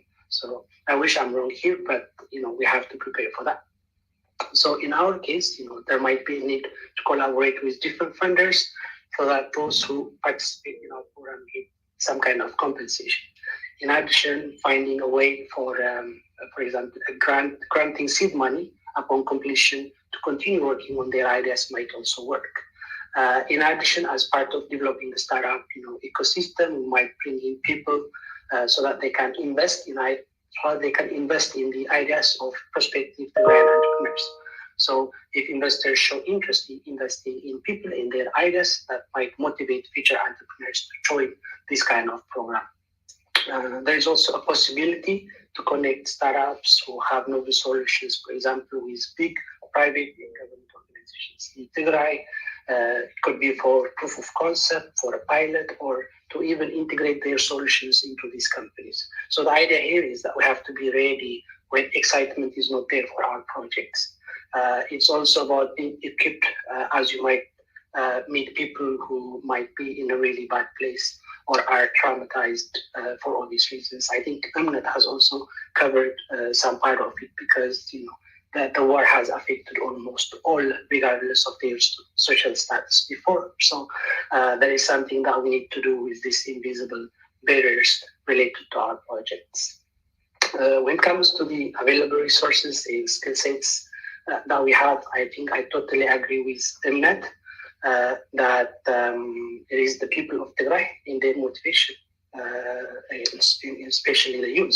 So if we can replicate the motivation, the intensity, the resilience that we have seen during this war, that's a resource enough to start with. And we have seen that we are capable of, doing wonders. So one of the things that this war did is actually reconnect the Tigrayans to their roots.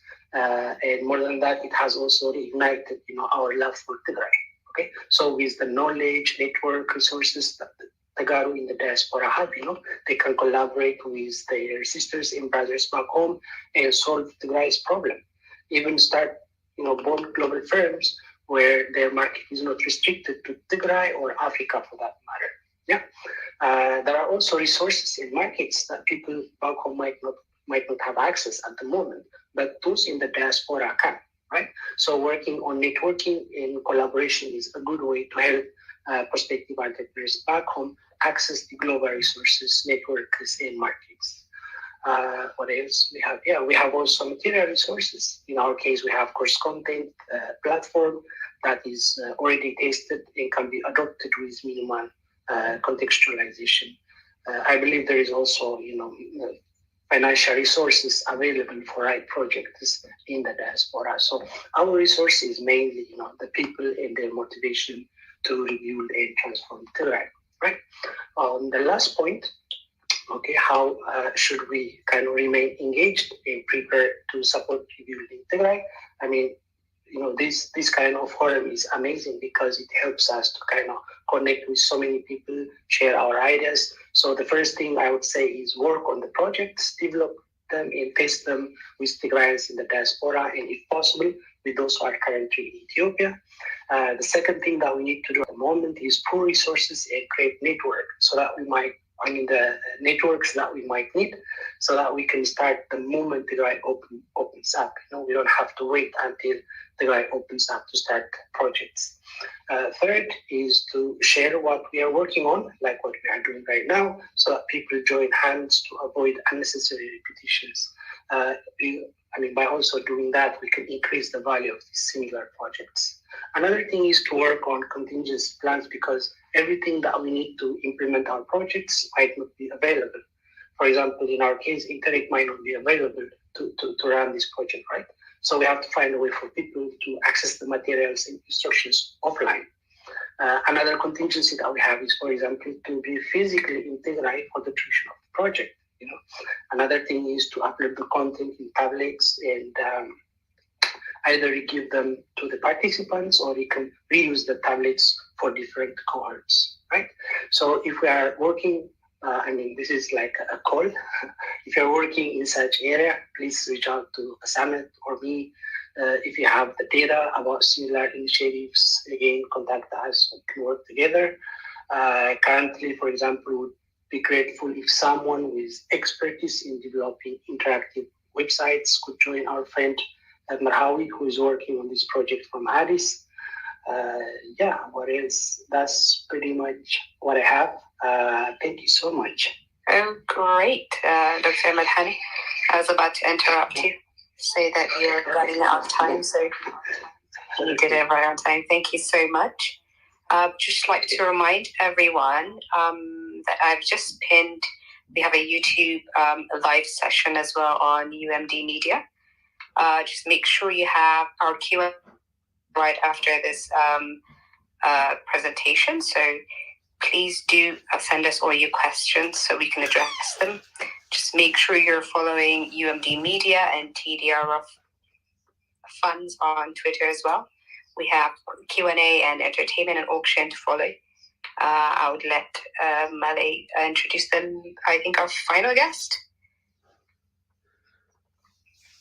Go ahead.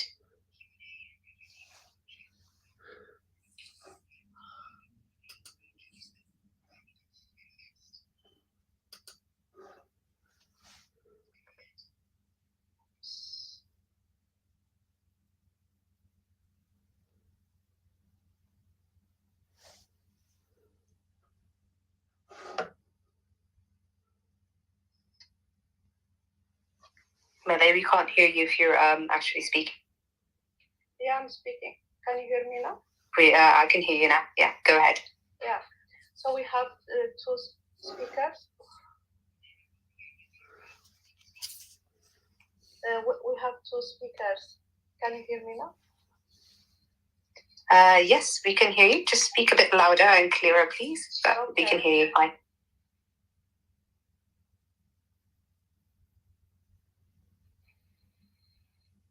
Good to know.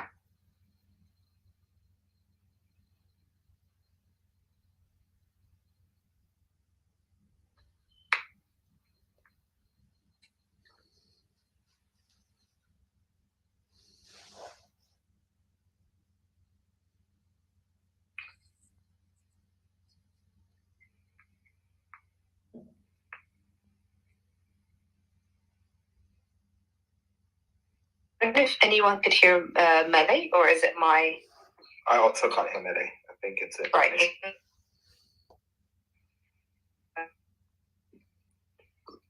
She's on mute. She's on mute. I think she's on mute. If you could unmute your speaker, Malay, and then we can hear you. Yeah, she's back. Yeah, Yep. that's the one. Can you hear me? Yeah, we Now can. we can hear you, so continue.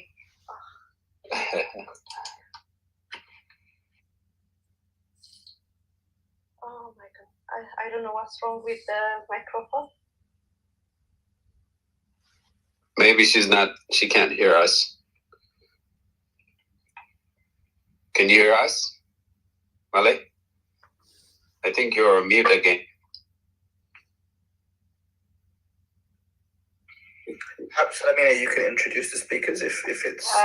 Yeah, we've all been there. I don't have the Malay. Can you speak now? My goodness. It's fine. We can hear.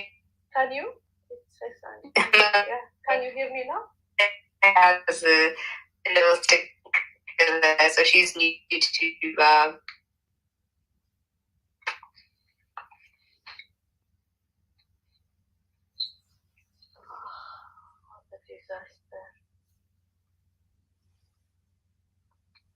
Malay's not a disaster.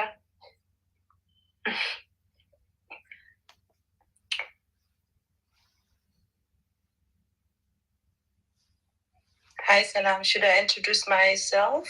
Maybe. I think so. Let's just. Okay, sorry. I will just take over for a minute. If you could hear me. Sorry, Dr. Mehrat. I don't have your bio with me at the moment. I'm so sorry, but I would let you introduce yourself properly. You can do it a lot more justice than I do. So go ahead and continue to take the stage. Thank you.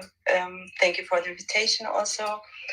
My name is Mira Tyler, and I'm a food and nutrition scientist and have worked mostly in communication, food and communication, but also food security, especially in the last, between 2016 and 2019, I was working in Tigray with an international NGO, and my project was focusing on women and children, how to improve their nutrition status, but also how to improve nutrition at all, and mostly also when it comes to communication, how do you raise awareness and communicate the importance of nutrition, especially during the 1,000 days.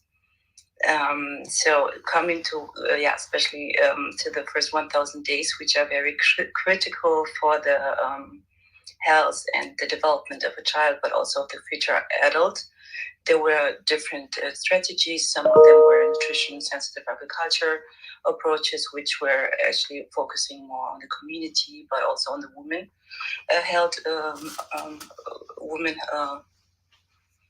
women held households, but also on bringing awareness also with different celebrities such as singers, but also religious leaders, just to improve the nutrition status, because the nutrition status of in Tigray was still high. I mean, it was around 32%, but it was not severe, but it was also not, we were not talking about starvation. And this malnutrition status, which were pre-war, were actually mostly coming from, for example, from cultural habits such as fasting, which especially during pregnancy, women were still not eating animal food, and to change, to make at least some changes in terms of the food habits or diet habits. There were different strategies, but nevertheless, we are experiencing right now the impact of undernutrition. We don't know the impact, how much it is, but when we talk about good nutrition is very important for the development of the child, especially the 1,000 days, which is actually provides ensure actually the brain development, and not having this proper nutrients of food or access to food during pregnancy or the first 1,000 days. The impact is will have a lifelong physical and mental damages, like limited learning abilities, limited working capacity during adulthood, decreased resistance to infections and illness, and especially children with high, severe, acute malnutrition are vulnerable and have a high mortality risk. So knowing this, there are so many children right now, which will be the future of Tigray, and those children are in high risk, not being able to fulfill their full ability or capacity to work. This will have a high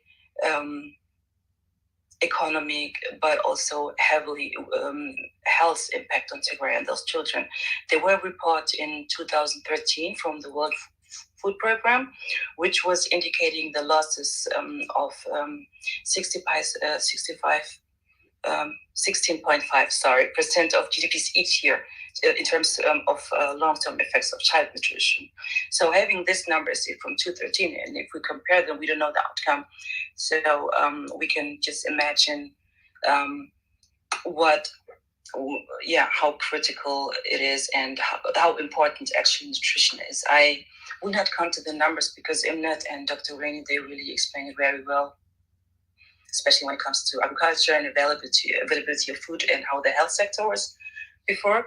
So I will just jump into what are the critical priorities right now in the post-war. Given the situation, if aid is still not going to be accessible before the war ends, that means if the first thing to do would be definitely to stabilize the most vulnerable groups who are suffering from severe acute malnutrition, and treat them with high energy food, and stabilize them rehabilitation, but also ensure continued access to variety safe foods which are available at affordable prices. Also, this is also, I think, one thing we will have to have on mind, that food might be available, but people might not have the money to access to those foods. So there must be some way, a safety net program, I think, which provides the poor, especially the poor and vulnerable groups, a safe diet at least a day. So the situation might not deteriorate. And after that, I think the focus would be, after that, important focus would be like focusing on local available food, which are drought resistant, but also easy to grow and also easy to get, especially when it comes to seeds. I think it's the seeds are not everywhere, especially now. We don't know if they're available, when they will be available, so it will cost some money. So we should be focusing on food which or on marginal crops, which are not usually preferred during normal times, but can be adapted during food crisis, such as for example, bellis could be some of it, or moringa, edible foods. I will come later to that, but I think this could be one thing we should be adapting, but also easy. Like there are wild foods like what you call them, hamle adri, stuff like that, which you can actually easily grow at home and adapt it. So the focus could be really to ensure sustainable and food security on long term. Could be like household backyard farming or urban agriculture, which is also even important in Europe, for example, to ensure, especially during COVID. Right now, here in Europe, there was a huge increase of urban gardening by having this community society or growing food at home. It created some safe, I mean, not really safety net, but it created a place where we actually exchange seeds, but also exchange knowledge about what to grow and how to grow. But it also ensured some food during times which when you could not actually go out and get everything from the marketing. And some other approaches would be some local available vegetables with high vitamins and other nutrients, which can be also grown with in a short time, such as carrots, for example. They grow very fast, or salads, different, or pumpkin are, for example, very easy to grow. And those food, I mean, are very sustainable because for example, when you have pumpkins, you can actually eat the leaves, you can eat the seeds, and you can eat the whole fruit. And this is sustainable in my opinion, because there is no waste at all, and it provides you with a lot of vitamins, with a lot of nutrients, but knowing that this kind of foods, or like bellis or seeds, pumpkins especially, are not really what I experienced during the cooking demonstration when I was holding with women. It was always difficult for them to encourage them to eat more pumpkin, because for them it was like they're not used to it, they don't like it. It's poor people food, or lentil, sugar, for example, and so on. So to encourage and to ensure behavior change, I mean, there needs to be a lot of capacity building, but also communication. And this cannot be done definitely just from the nutrition side. I mean, when we talk about nutrition, there are so many different sectors which we need to work together with to ensure that communication and the capacity building is actually done, or the knowledge and on how to grow these different fruits or vegetables, however, all these wild edible foods needs communication. But I think also asking what I really loved was also like really I used to talk with the women, like when I introduced something new, which was not really new, but somehow forgotten, they always knew something better. Like for example, when we talk about Luke, I did this oil project, and I was actually focusing on producing oil was the women, and they said like they explain how to make oil and how to use actually the oil cake for kaja and so on. So these are knowledge also which should be written, and also I think it's important that some knowledge get not lost. Sorry, my English sometimes, that we don't lose this knowledge also. So including women or elderlies, I think also important when we want a behavior change, and also like introducing this different methods of food, which definitely should not be completely new to them. It should be definitely adapted to the local community, but also to the local to the area and so on. So, I mean, I cannot introduce, for example, orange sweet potatoes in high areas such as Tigray, so it will not go to. So there needs to be different strategies. And when it comes to, sorry, I'm talking a little bit too long, but I will finish very fast. So then when it comes to the barriers I have seen, I mean, there are many barriers which we don't know about right now, and cannot definitely say how it be, but I think the one of the biggest barriers is definitely droughts and the climate change, but also to access to improved seed. And one barrier is also the cultural behavior and the religious aspect, which also needs to be included into the strategy. So these are barriers which needs a lot of work, and to strengthen also the agriculture policies, and to produce environmental friendly and sustainable food, which is drought resilience, but also other methods are very important, like food preservation, access to food, school feeding, for example. Early school feeding, I think, is very important, especially for children who cannot afford the food at home. So providing meals could be one of the strategy, which is also very important. By providing school feeding, we can actually help increase the health of the nutrition status of children. But also the food preservation methods and agro-processing is one aspect which was not really, I mean, which was still not progressed, but it should be definitely a focus, because there between, I mean, sometimes there were food waste, like 30% of tomatoes used to be thrown away because they couldn't sell it for low prices, and drying method were not really introduced. So this is one area we could focus, like really on food processing, drying methods, or different easy method which we can introduce without a lot of investing a lot of money. I mean, there is sun, there is there you can do actually a lot with having the weather. And the specific for me is always like focus on women, on also empower them to, especially when it comes to urban gardening, to home gardening, backyard gardening,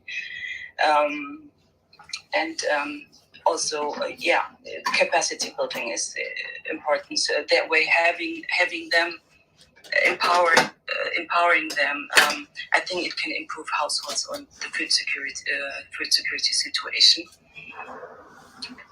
And when it comes to what the diaspora can do, and right now to be prepared to support rebuilding Tigray, I think there are many organizations, there are many Tagaroo groups who are working already on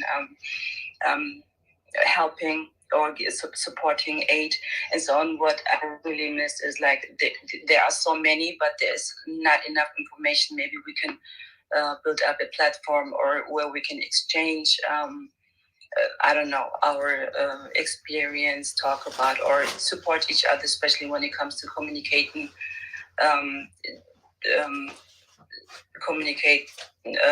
how to help to support those people. I think we should stay ready and already maybe check or talk with each other which areas are critical right now, where can we be prepared, and start supporting each other.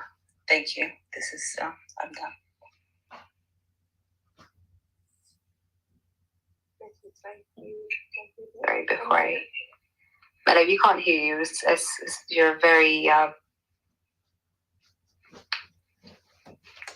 Hello. Hello. Can you hear me?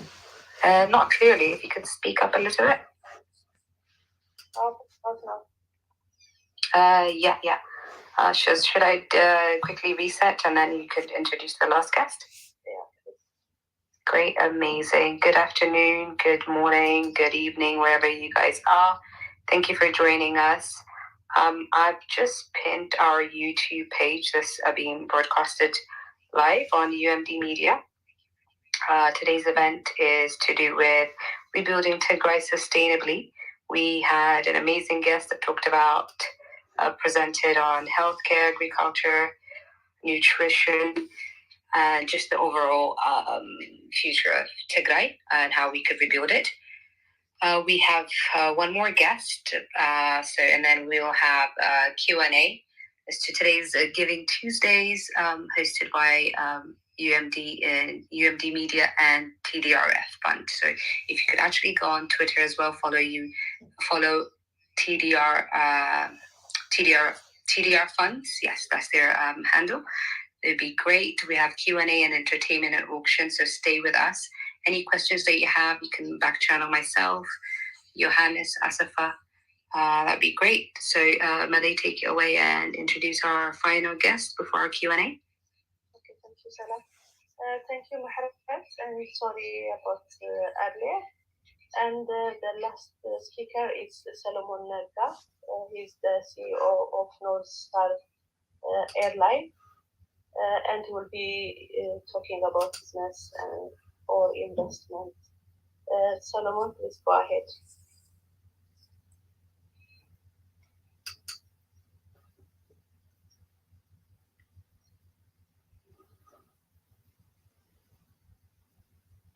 Can you guys hear me? Yeah, we can hear you now. All right. Thank you very much. I don't know, after amazing speakers, I don't know if I will be performing as much as you guys. My name is Solomon Nekta Gabramikael or Gabramaito. I'm actually here today to discuss on investment opportunities in Tigray, challenge, and as an entrepreneur and as a project manager. In my current capacity, I am the CEO of a startup airline in Tigray. It's called North Star. I don't know if you guys know about it. We have actually a sister company here. Makonnen is also in the audience. We are creating another sister company in the US under the US laws. It's called North Star Business Group. We're selling shares. So I want you guys to check our website and then spread the word and buy shares. But today, I'm here to discuss on what our contribution should be in rebuilding Tigray. And look on my experience in the past. What are the challenges? What kind of challenge we expect in the future? And how can we solve them ahead of time? And what opportunities are coming from this crisis? So I moved to Tigray 5 years ago from the US. So initially I started the consulting business in Addis, and it has some issues with my partners, politics and stuff. So when Abiy was elected as the PM, I moved to Tigray. I didn't like the whole thing in Addis. So I started a small-scale bakery business in Tigray. So the bakery is a small-scale investment at the cost of about 2 million birr. And I don't want to right now be too negative and discuss on the challenges and issues I have faced, mostly bureaucratic. Today, what I wanted to focus is what can we do towards the rebuilding effort to Tigray, only on the positive side. So we don't expect the government of Tigray to create jobs and to help everyone unemployed and the rebuilding effort to fix everything. So our contribution, especially in the diaspora, is very, very big. So how can we help Tigray? So before I go there, I just wanted to discuss a little bit about my business. So the bakery business was growing very well. Initially, it started with one main, and then I started opening outlets, and then I hired a delivery service who can deliver my products to various restaurants and cafes and fast food places. So business was booming. I've hired about 12 people, so it created a job opportunity for about 12 people, direct and indirectly contract workers who can come once in a while, maybe once a week, and work on new products like the biscuits, cookies, and etc. So on a small scale, it's in about 1 year, I was able to create a job opportunity for about 12 people. At times we were producing maximum capacity. I haven't reached the maximum capacity, or my bakery could do about 10 to 20 quintals or and metric, about 5 to 10, on average 15 quintals a day. I did not reach that stage yet, but yeah, so it was growing until after the war, and then as a result of the war, and I was forced to close 2 of the outlets, and the main bakery is not working right now. So what were the challenges I had before? Is raw materials. The raw material is mostly we use wheat flour, and there was a shortage of wheat. That's again related with the hard currency shortage in the country. And in terms of manpower, I think there is a lot of manpower in Tigray that can be easily trained, very young, hardworking, passionate, and with a little training, they can do a lot of things. So in terms of manpower, there was no issue at all. The 2 major problems that I had in the past, other than the bureaucracy, is power outlet, power shortage, constant interruption of power, and raw materials. So I'm sure in the future, this power issue, you have heard today what happened because they hydroelectric dam, that I believe is going to be one of the biggest challenges for people who want to invest, and that requires a lot of power. So the current output from the Pukezi, I think it's enough for whatever we have in Tigray, but if we don't invest on producing a lot of power, I think that could be a bottleneck for investment opportunities in Tigray. So what can we do here from the diaspora? Are we just sitting here and waiting for TDF to free Tigray and then change the government to Tigray in Ethiopia and expect them to give us loans and then go back home and work? What can we do at the diaspora from here? I think we can contribute in 2 ways. One, if we have money, we can invest. I am hopeful that the future of Tigray will require investment opportunities, like for instance, tax-free opportunities for Tigray. So that way we can send machineries, we can send factory machines to Tigray and without paying the duty taxes. So if we have money now, we can invest in Tigray and create job opportunities for our fellow Tagaroo. And you should also imagine all these TDF fighters, when the war is over, they will be going back to Tigray. Now, the healthcare field, I think a lot of things should be done in terms of helping with PTSD, counseling, and etc. But we have a huge unemployment that's coming in the future. So the role of the private sector is going to be very important. We have to create small-scale businesses. If we have money, we can invest. If we don't have money and we have skills, for instance, person who works in a flower shop can go and open a flower shop or a small flower farm. You can also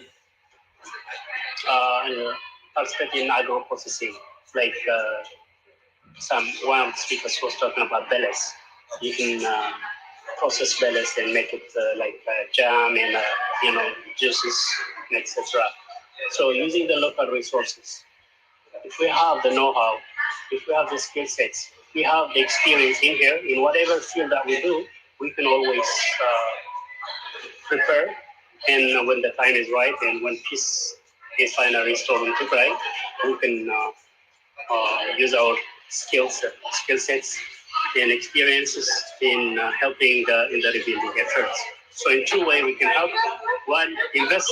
You can invest as a private business. You can buy shares and create more job opportunities. And you can also use your skill sets to either go back home and volunteer and educate other people, or you can use your skill sets and resources and experience to start new businesses. And it could be in transportation, it could be in agro processing, it could be in the medical field, it could be in farming, it could be in small scale businesses, it could be in consulting, it could be in training centers. So there are tons and tons of things that we can do if we have the willingness. But that's up to us. That's up to us, and if we have the motivation, and if we can replicate the diplomatic pressure we have created here in the diaspora, also in the rebuilding effort, I think in no time we'll be able to rebuild Tigray and make it a prosperous region or country. I guess that's all I want to say. If you have any questions later, but so that you know, today I am only here in the capacity of an entrepreneur and an investor. Thank you, everyone. Thank you, Solomon. I just wanted to add one more thing, that if you guys are interested in the aviation sector, Northern Star have, they do have a website and a Twitter page. If you want to buy shares, please do get in touch if you need more information. I know that McConan was working on the share buying and promotion about a month ago or so. So thank you. Great. Malay, do you want to conclude this section and we move on to the Q&A? Yes. Thank you, Solomon, and thank you all the speakers. It's been very interesting to hear your thoughts on how to rebuild Tigray in a sustainable way. We hope we will continue such discussions. Thank you. Yeah, my book is done. Great. Thank you, Malay. Salamite, if you could raise your hands. I think I switched it off maybe. Let me just, we have,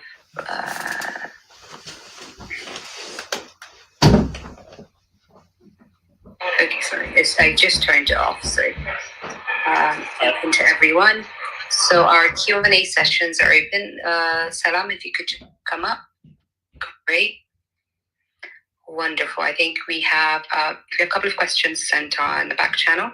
If you guys do have any questions for our esteemed guest, please do ask your question. If you could go back to control the situation. We don't have a lot of people on the stage. That would be great. But yeah, I think the first question is from Abu Kafan, or would you like to come up? I think he has a question for Dr. Waini. Yes, I'm here. Okay, wonderful. We have Abu Abu Kafan, I think. Go ahead. Okay. Just give me a second. Would you like me to read out the question, or would you like to come up?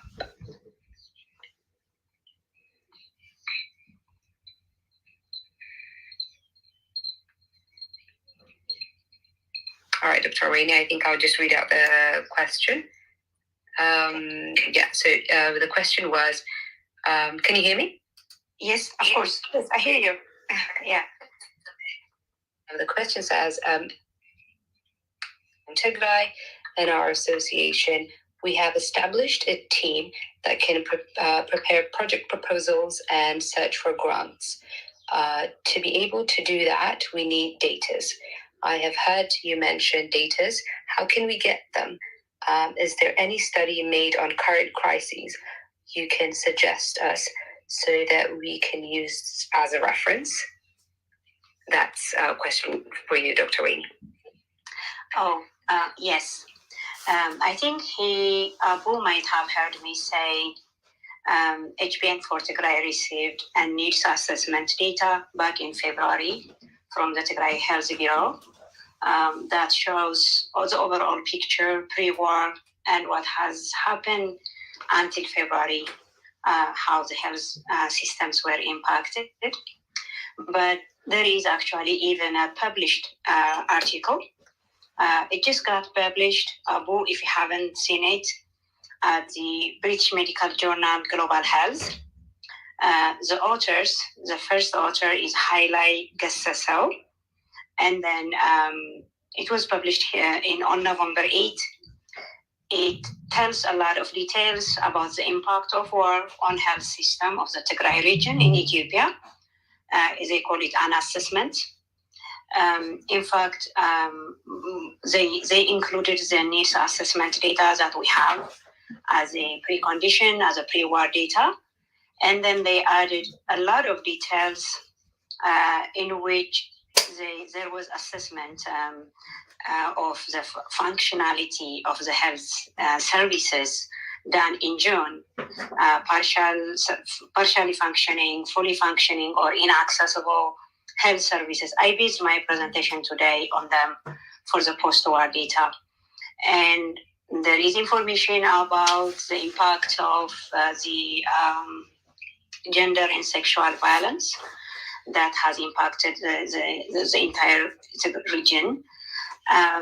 There's a lot about that. And other than that, I think this is the recent publication I know, but you can contact me through through my Twitter or anything, and then we can go through this about other publications, even though they are not published. The news from media, they provide a wealth of information on how the Tigray health system has been affected. Yeah, and that's what comes to my mind now.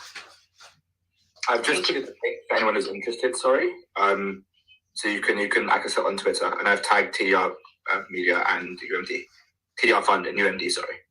So you can access the study that Dr. Wayne is referencing. Yes, thank you, Hannes. Thanks. And a quick reminder for everyone that if you do have questions in the future, just please follow our guests on their social media, or you can back channel them on Clubhouse, Twitter. I'm sure they have it attached. I think Dr. Rainey, your Twitter is attached on your Clubhouse. So please do that, and you can follow up with that as well. I have one question that came to me. Go ahead, Heaven. Yeah, go ahead. Okay. For all of the presenters, today's presenters, not sure if you guys have used any kind of slides or presentations, but is there a way we can maybe combine them and place them somewhere where people can share it?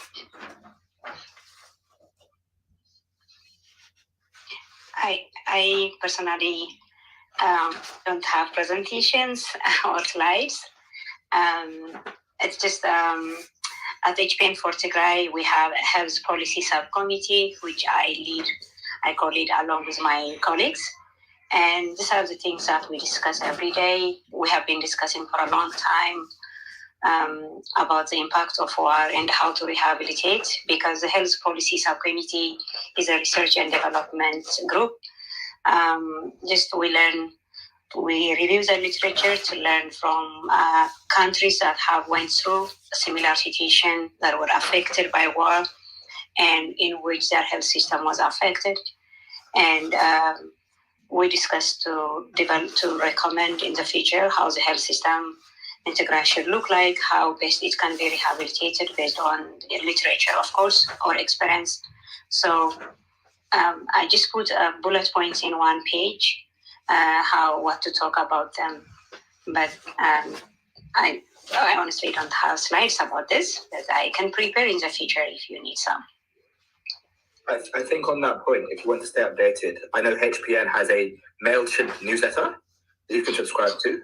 I'll post a link on Twitter. And also I think Tigray produces monthly situational reports on Tigray on their website. So I think those are two sources of data that you can use, as close to primary data as we have in terms of what you can use to stay updated. I think those are two sources that can be helpful in the absence of slides from today's presentations. Absolutely. You may send information, an email to info@hpn4tigray.org. And I think they will take you from there, or tag me and send me information, and then we can connect you. Any one of us will be able to do this. Thank you. Johannes gave you the clear information. I think a good information that we have a newsletter actually. So one of it was released yesterday, the latest. I think I didn't have slides. It was mostly from just bullet points that I have on my notes. But I personally am following the story and publishing small piece by piece. For example, I had a small article that came out on Human Geography Journal recently. It was about the famine, how they managed to create famine, and there was also an article on Tigray. Analysis article on the environmental impact of the war. But there is also an ongoing work that I'm trying to do on the broader implication of the war and how Tigray should come out of this. So you can contact me on Twitter and I can provide more information. That's wonderful. So for those of you that do have further questions, please follow our speakers on their social media. And now I'll give, does that answer your question? So I could just take you down to the audience, just so I know that who needs to go next. Is that okay? Great, I'll just take that as a cake. Tech questions? Yeah, thanks, Salamina. If I could kind of advertise and start from the last point that Tigray mentioned, I will have a discussion with him about the paper he wrote on famine tomorrow on that forum. So you have that to look forward to for tomorrow. But my question, I joined this room a bit late, so maybe I will be repeating some of the points that one or more of you would have raised. Do we have an assessment of the amount of damage that has been inflicted in Tigray in terms of the infrastructure and in terms of other things that you guys are saying we should rebuild? Do you have kind of a rough understanding of how much damage has been inflicted and how much rebuilding we would need to do? So that's my first question. If you have an assessment, because I think one of the things that happened when the war started was the communication was totally cut off, and we, at least as far as I'm concerned, I'm totally in the dark as to what might have happened in Tigray. And my second question is is there any precedent for that kind of damage? And do we need something that looks like, maybe I should use the blasphemous term now, kind of a Marshall plan to rebuild Tigray? And how do you think we would orchestrate such kind of plan, and what are the things that we need in terms of organization and planning. Thank you.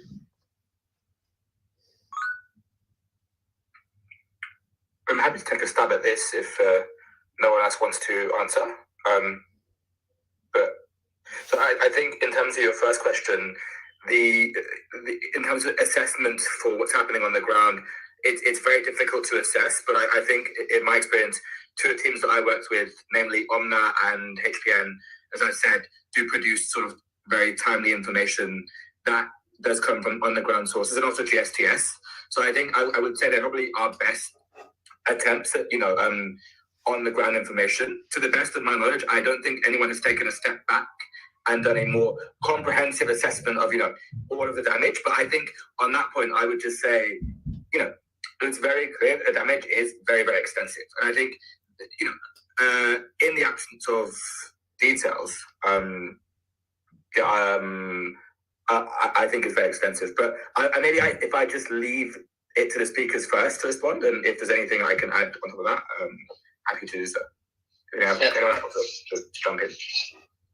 I can go. I can, to some extent, respond to text, or maybe pose even more questions in addition to the text question. I was also really. I'm following the story and trying to document how much damage Tigray has incurred from the war, and from the. So far the level, the scale of the destruction we can only see is from the reports, the news reports, and very limited reports when the PP administration was in Megala.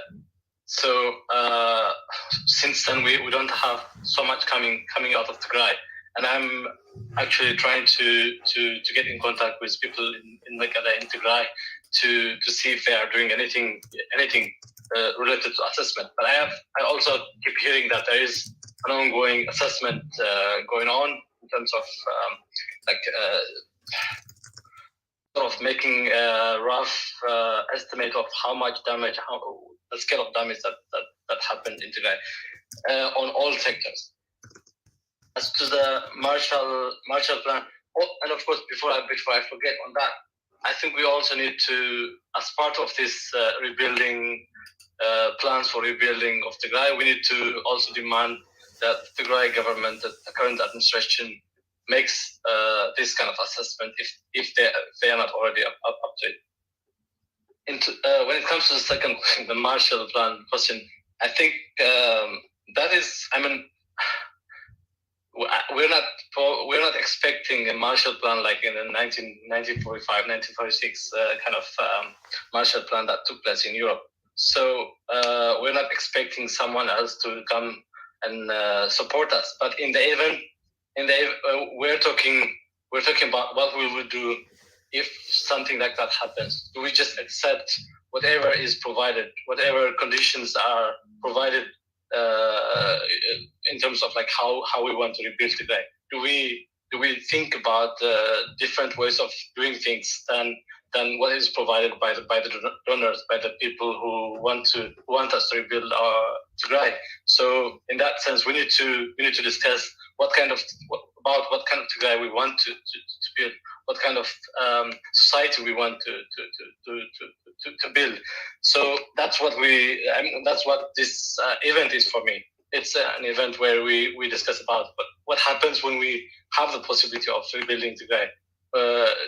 What kind of strategies to follow? So, in my case, from my point of view, we are thinking about building a sustainable, not in the sense of the UN's Sustainable Development Goals, but sustainable in a very different way, in a way that we are building a region sort of from scratch, because it has been destroyed, but it has to also take into consideration lots of the context where Tigray is.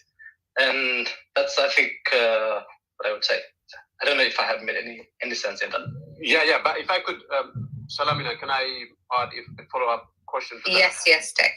Make it quick. Sorry, but maybe I'm kind of thinking at a very abstract level, and maybe this wouldn't be to the liking of more of the people here. But do you think that the plan that we need to prepare for Tigray should be kind of agnostic to the kind of relationship that Tigray might have with Ethiopia, or it should be conditioned on what kind of relationship Tigray will have with Ethiopia, the rebuilding process? I think from my point of view, I think it's regardless of how we relate to Ethiopia. I think we need to think about Tigray as on its own, regardless of how we will relate with the larger Ethiopia, or if that continues, of course.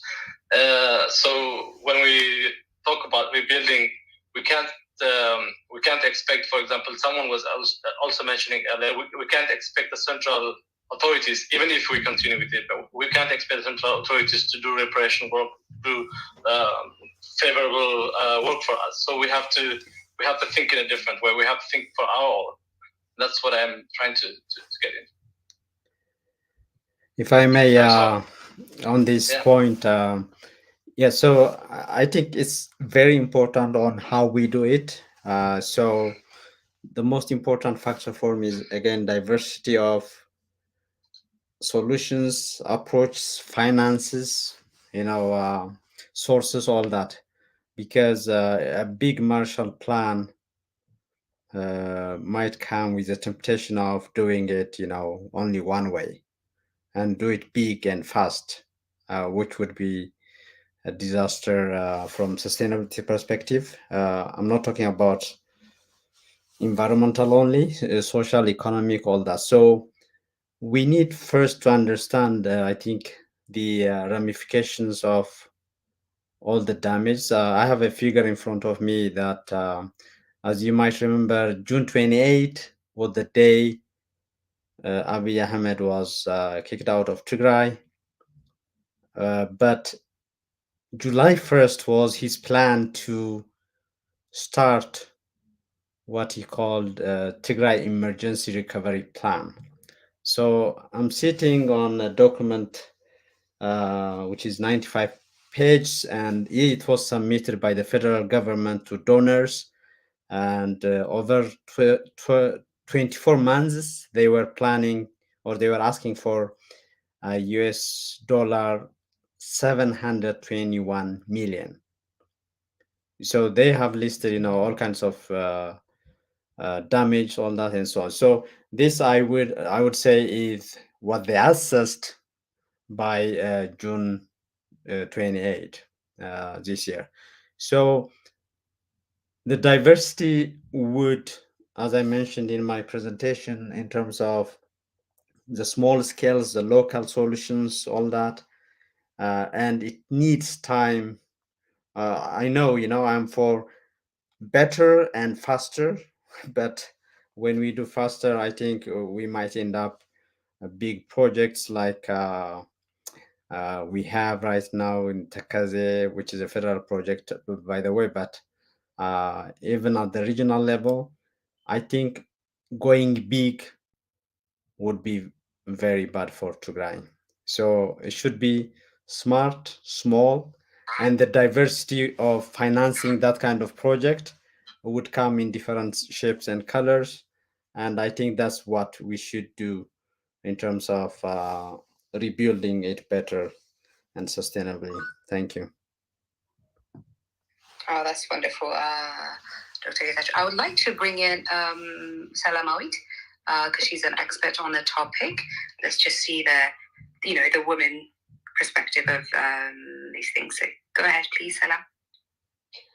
I was actually gonna let Naum go next, but I think one of the several key points that came up during the discussion with our experts are, particularly when it comes to talking about the diaspora and what the diaspora can do, as well as, of course, what exists right now. What did Tigray have and what is happening right now, and we don't really know to what extent the damage is done. At least to a full extent, we don't have the data because of the blackout. So therefore, right now, at least we're working with what we have. So what can the diaspora do in terms of preparing to rebuild, or just looking at the development and in general, and sustainability is one of the questions I think that came up. And I think one of the key statements by Dr. Ermias, he mentioned amongst everybody, I think also Dr. Getachew in his intro talked about how everything has to be looked at holistically, almost looking at, I think also Malay mentioned looking at systems thinking was what was used. So looking at everything, every sector, and identifying the challenges from a bottom up is the right thing to do, but looking at what exists and see how, from a diaspora perspective, how whether it's business, whether it's agriculture, whether it's health, to what extent and how can the diaspora help? These are some of the things that were discussed. I think that looking at what TDRF is doing right now today. And going forward, hopefully this is going to be sort of a starting point of a discussion to see even how should it be approached amongst the questions that everybody is asking. I think that's one of the main takeaways in here, is that this is the beginning of the conversation of to talk about sustainability, to talk about development, to talk about anything when it comes to rebuilding and helping the people in Tigray. So that's one of the main things in general, the takeaway that we took today. I'll stop here and we'll give, I think Noam was next. And if any of you, if you are down with questions, you can just, go back to the audience if you can. And also, let's just make sure that whatever question we have, it's completely focused towards sustainability and development as much as possible, so that we don't take the conversation to a different direction. So everybody's been doing great. Thank you so much. So Nahom, you can go next, and then Rahil, and then Addis, I think. And then you can go. Okay, thank you, Salamina and Salamite. I greatly enjoyed the discussions today. Appreciate everybody who came in and contributed.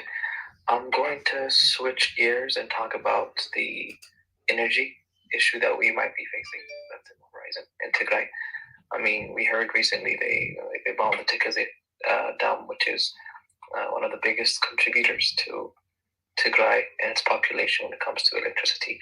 And one of the people that were speaking were talking about how their business depended greatly on their on this power issue. My question is to everybody. This is just a general open discussion. Have we thought about solar power in terms of? I understand, back in the day on Tigray TV, we used to be able to see people in the outskirts really using solar and trying to get some sort of a bulb of light in their homes that are very in the outskirts of Tigray. That's as far as I know. But recently there has been a lot of big strides in terms of Facebook and Google trying to be, even Amazon trying to be 100% electric-based companies, right? Even Tesla, there's been big strides to the point that we can build big spaces, big homes, and big industries around electricity by using solar. Has there been any type of work done on this area? And I want you guys to also think about the decentralization of energy, meaning what's happening right now is we have one big source of power. Whenever that's hit, there's no light all over Tigray, right? But with the decentralization of energy, meaning each home having a solar panel and being able to produce its own energy, we can in the future easily avoid these type of targeted attacks. Does anyone know about any type of solar projects in Tigray? Thank you. Maybe not on specific, physical projects, but actually the GSTS. He's on the phone. Okay, sorry. Can you hear me now?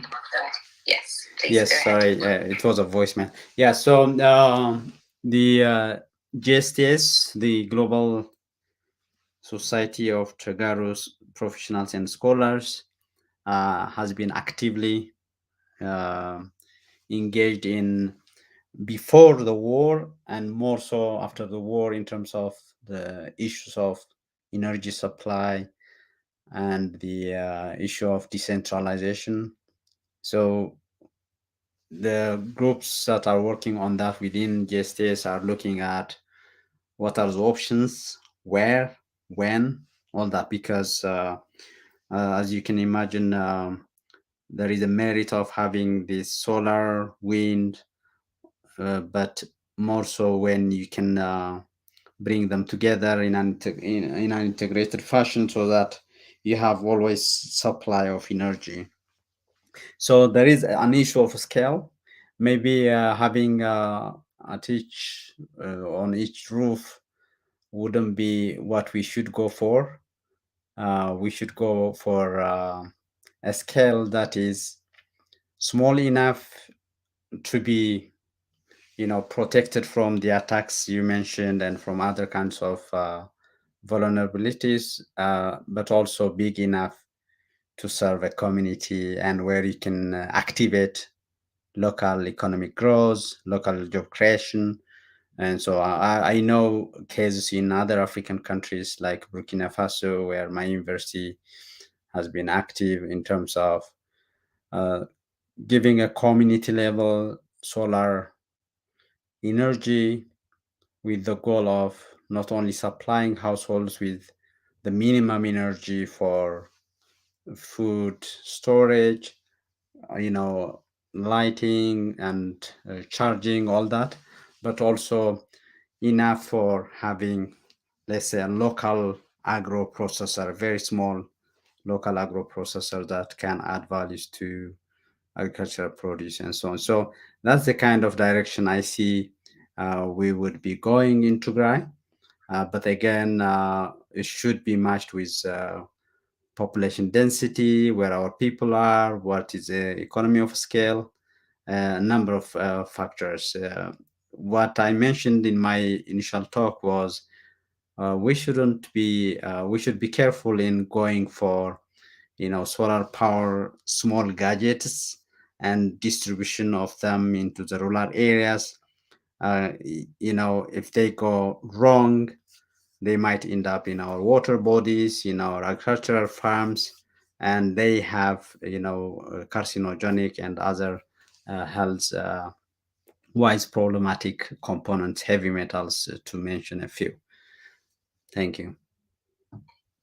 If I can maybe add from the maybe venture capital space, which is maybe a slightly different point from what Professor Gatecho raised. I know in Africa there's a lot of activity in the space of decentralized energy and a lot of innovation and R&D being put towards exactly what you said around decentralization on top of efforts such as Facebook, Tesla, and so on. So I think potentially when things open up, there's an opportunity to leverage that capital from programs such as, for example, I know Power Africa has a huge scheme on this at Africa level. So maybe there potentially is an element of looping that into the more community level, bottom-up approaches that Professor Gatecho mentioned, and having a happy medium where we're also bearing in mind sort of the sustainability elements, and we're not, not contributing towards a negative environmental effects, as you mentioned. So I don't know if that's also helpful from a slightly step back Africa venture capitalist, more sort of big money perspective. Absolutely. Thank you, guys. And the reason I just bring these things up is I understand it's one of the greatest catastrophes that has ever befallen our people. But when I see people in Kenya, they no longer use paper cash. No longer, they're using their phones to pay for items in stores. When they go to Souk Gala, they pay with their telephone texting systems. And I'm like, well, if they can do it, and why not we can do it? You know what I mean? So just looking for opportunities to put in a new system into Tigray that could actually fasten our progress towards a far brighter Tigray for the future. But thank you all. Appreciate you. Can I add? Yep. Okay.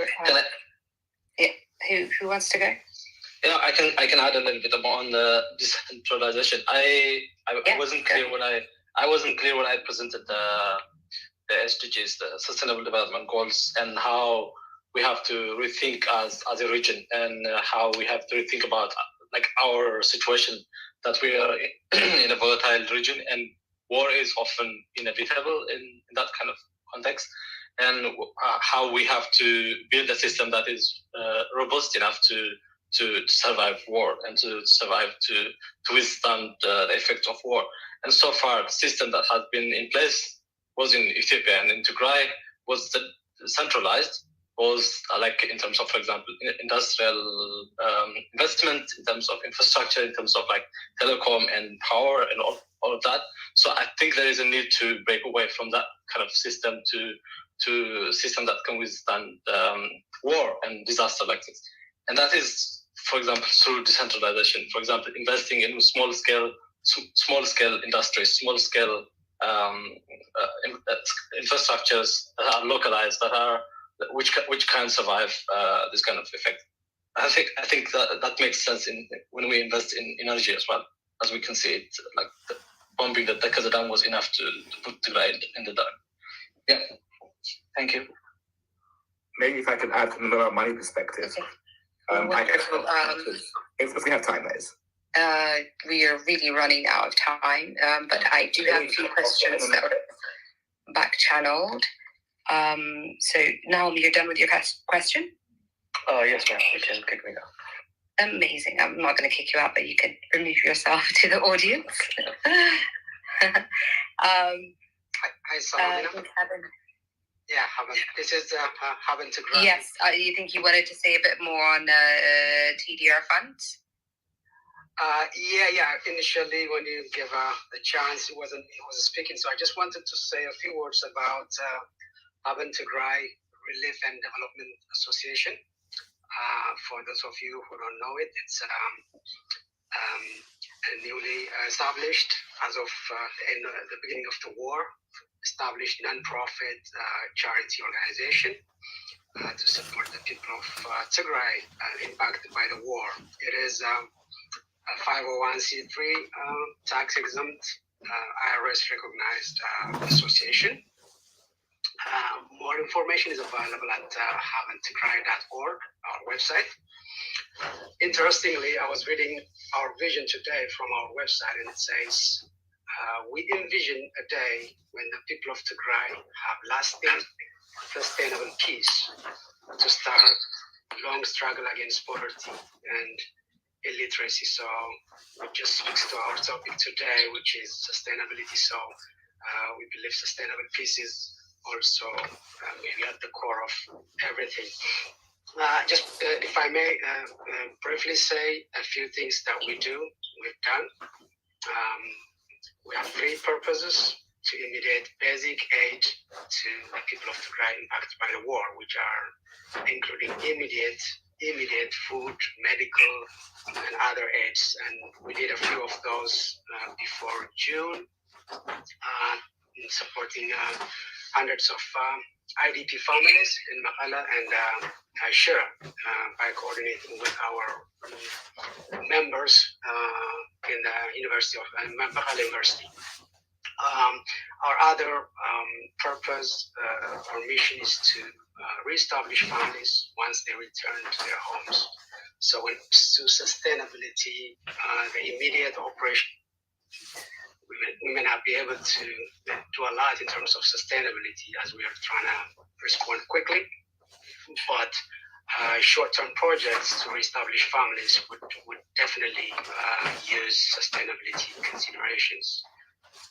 Our third and last purpose that we identified is provide assistance to everyone in a larger scheme of economic development and alleviation. And under this, we envision to do long-term programs.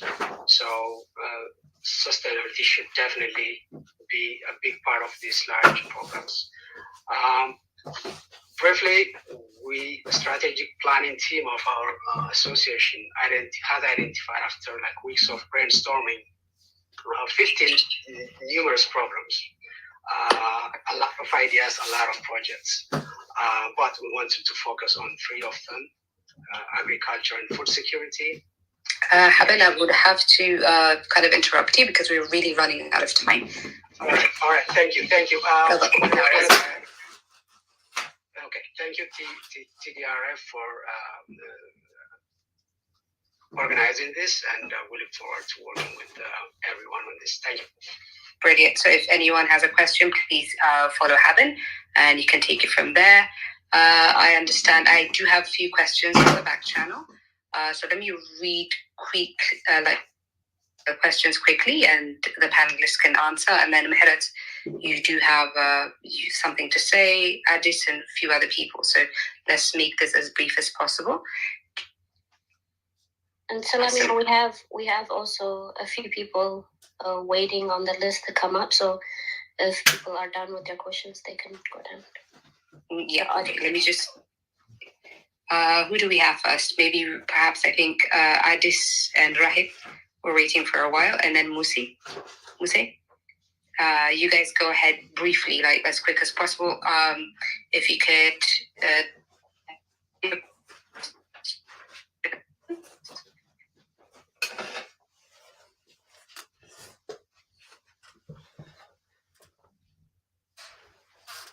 Rahib's the entertainment. Never mind. Addis. Thank you, Salamina, and thank you, TDRA, for convening this meeting. Apologies for joining late. I had a prior meeting, and I assume, given the caliber of those of you in the high table, the presentation was great. And on the assessment, of course, bearing the assessment done by the interim administration, but the assessment have its own defects, and after the assessments were made, so many developments have happened, including the Western Tigray, where the part of Tigray where relatively better capital accommodation was achieved is still under the occupation of the Amhara, the Eritrean and Ethiopian forces, and most of the resources are either destroyed or looted. That needs to be taken into account, and on that regard, though it is commendable to have a general assessment, but the Tigray government has established an office. I think most of you are aware, the Tigray War Damage Office. In Tigrinya, it is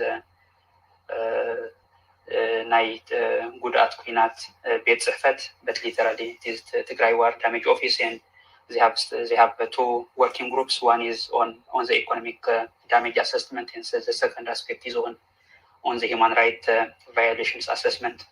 I am informed that both of the teams are working in estimating the human rights damage and the economic damage, and let us hope they will finalize their work, and it will be helpful for all of us, and especially for TDRF, that you are working on this area. And on the sustainability, of course, there is the need to the fact that we are rebuilding. It gives us the opportunity to rebuild back better and resilient by integrating the three dimensions of sustainable development: economic, social, and environment in an integrated manner.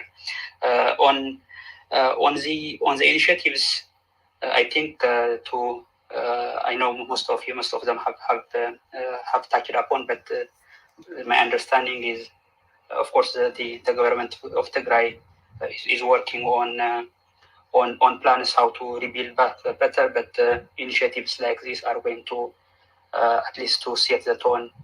And when the discussions comes, you guys will be in a better position to contribute better in those initiatives. And maybe to preempt some of, I am not a moderator, but Tech has raised an excellent question. How is the rebuilding going to take place?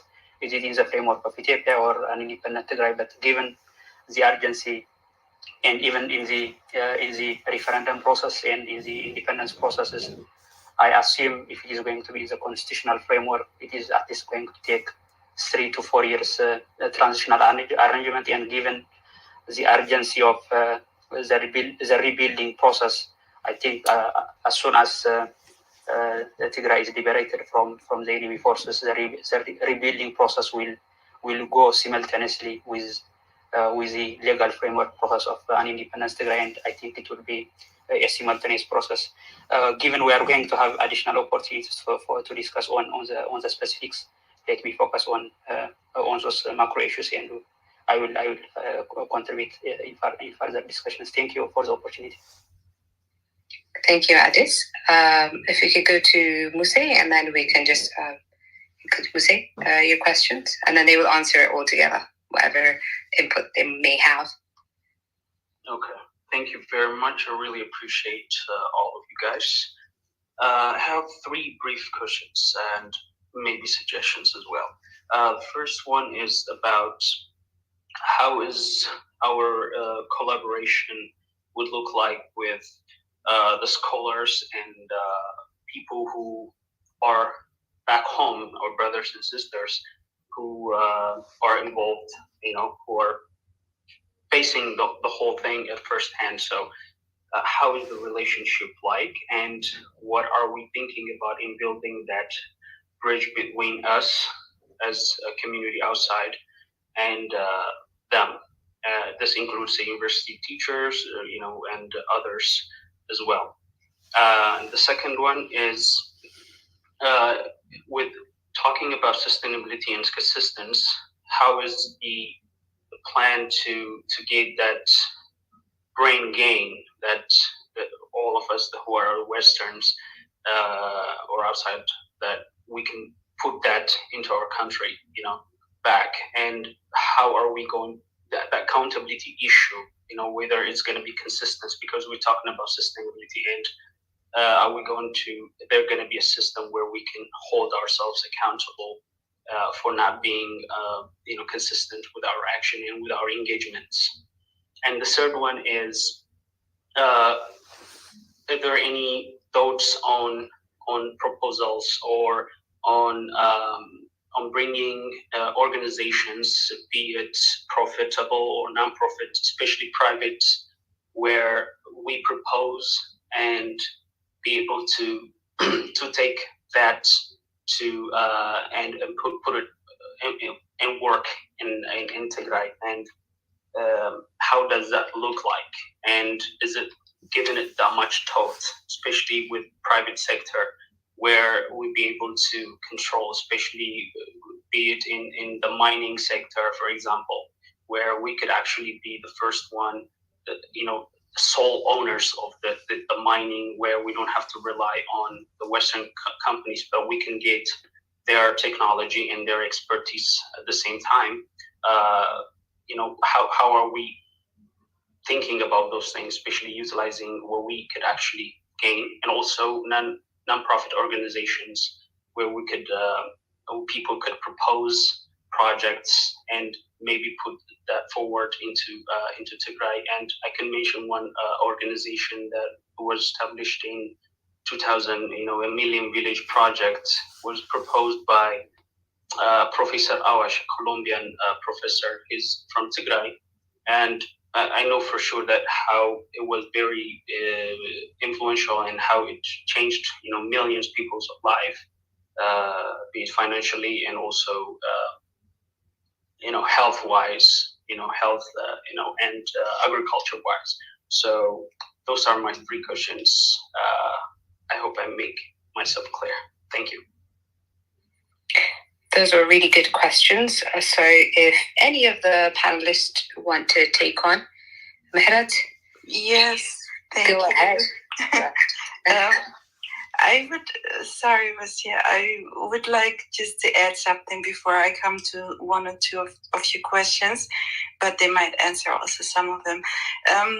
When it comes to, I think rebuilding Tigray and post-war, we don't know how long it will take. And one thing I think we should do is, in my opinion, is if you want to be involved, is like come up with a emergency response plan. Like when it comes to nutrition, for example, we set up a GSTS group who are we creating a different content and different flyers and leaflets and documentation, which we will hopefully also communicate with the Bureau of Agriculture, for example, or we come up with ideas. So, or I'm also part of another group which we are also focusing on already, like looking for food availability, looking also around in Makala who can actually support us with making baby foods for emergency purposes.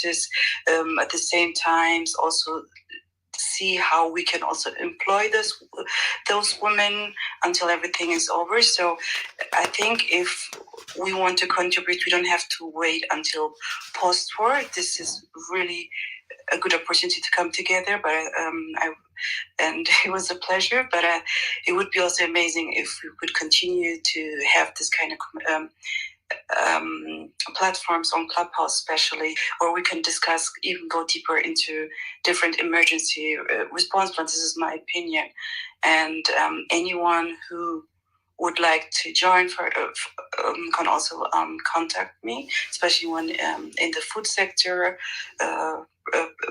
food preservation, and so on. So, but even like for each sector, I think the most important part is we talk about nutrition, health, and everything, but this is everything is very interlinked, and if we don't have healthy people who with energy, I mean, it's really difficult to rebuild something. So from my side, I can always say, like, let's check to see how we can stay steady, see how we can help, what kind of emergency, like food, medicine, we can already get, like the funding is doing together, and so on. So this is one thing I would like to add to what I was talking about. Thank you, Salam, for giving me this chance.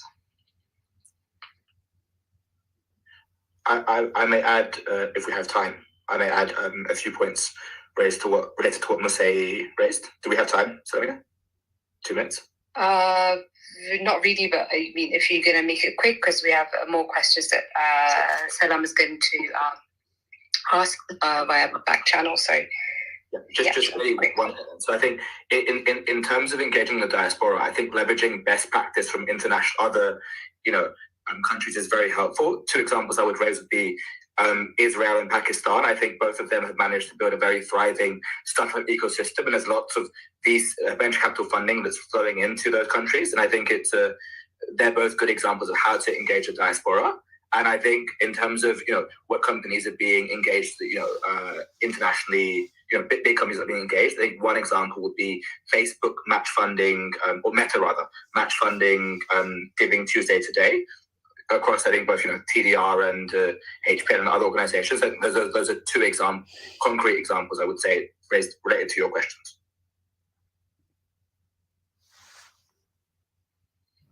Great. Salam, you can go ahead. Sure. I think this might be also a question for Dr. Wayne, since she mentioned, or everybody else can answer it, she mentioned about mental health and well-being. So one of the questions is, so how do we create a sustainable safety and to protect Tigrayans and Tigray from all kind of violence in order to achieve this goal? Basically, how can we diasporas start to already build a sustainable peace? Is a question. I think part of it is health, part of it is, I think it could be general. So whoever wants to take on that question. So in my opinion, the diaspora can learn from previous experiences. There is a wealth of research done in other countries, how they handle post-war health outcomes. When it comes to, and then we can start getting ready with research and intervention programs. The intervention programs that we would like to implement later during the during the response period and after that will depend on the problems that we are identifying in the situation. Someone said earlier, I'm not good in names. We bring the solution services, but depending on the population at need. So the healthcare in Tigray is not going to be the same as the past. We have new emerging issues, a huge number of women victims of sexual and gender violence that will need continuous mental health care, counseling. Mental health is like, it's a malignant form of the unseen, something that you can't open and remove, unlike other space-occupying lesions in the brain. This one will need a continuous care in multiple ways. Professionals should come and make. We have psychologists, we have psychiatrists, we have mental health professionals of all levels that will develop a kind of a standard for this to take care of this. It should be implemented maybe at a health post level, which could be accessible. That makes it accessible for every woman, despite their socioeconomic factors, distance, rural, or this problem has affected rural and urban situation equally. And that needs to be, and we have many other things. This woman might have also children, unwanted pregnancy because of the sexual violence. And those children they have, they should be reassured that they belong to Tigray. They are the children of Tigray. And there should be either orphanage or someone in social services that should really be sharing the burden of these mothers, raising these children as children of Tigray. Somebody said recently that whatever they carry, even if it was unwanted, those children are precious. They are going to carry the genes of Tagaroo, and we need to raise those children, which will be hundreds or thousands, as loved, protected, adored like any other child. So we have, these are the areas that we will have emerging issues based on for casualties, mental health, children. We have new emerging issues. We also have the existing health problems that we failed to control because of the collapsed health system that already existed. Infectious diseases, now there will be an outbreak, like a pandemic, they will be increasing. Not an outbreak like the COVID, but increased number. Tuberculosis will come back to the future as new because of the interruption of treatments. But one example is at HPN for Tigray, we have a mental health group, very talented group. It's one of the groups, a subcommittee. They develop curriculum and some training materials for us internally, free on Twitter. They advertise it for others affected, for the diaspora. And one of the methods they used is to use their methods in assessing and in evaluating and providing care for the refugees in Sudan. Since we didn't have access to Tigray, they found out, we have about 80,000 refugees, maybe it's an underestimation, in 3 camps in Sudan. And one of the things is because they evaluated and they assessed the system there, that's when they convinced us, the board, to allocate some resources to build the wellness and education center, which will be used as a primary care, as a counseling center, and also as an education center for the children, to protect the children from unwanted exposure to many other things, drug exposure or any other crimes. They needed to be, those kind of. So this is my take. We will need a comprehensive plan. Academicians, clinicians, researchers, and policymakers should come together to design the health system based on the emerging issues in Tigray. I'm done. Thank you, Malay. Was that Malay? No, that was Salam. Okay, Salamina. Thank you. I'm done. Not Salamina, just Salam. Oh, well. Thank you. May I speak? Was that Rahel? Yes. Go ahead, my love. Sorry. It's okay. Earlier I wanted to speak, but it's just my internet was not working. So, and then I showed up late, so I want to apologize. But was it Dr. Rainey that spoke before me? Yes. All right. So thank you. I was actually happy that you spoke before me because I was writing down.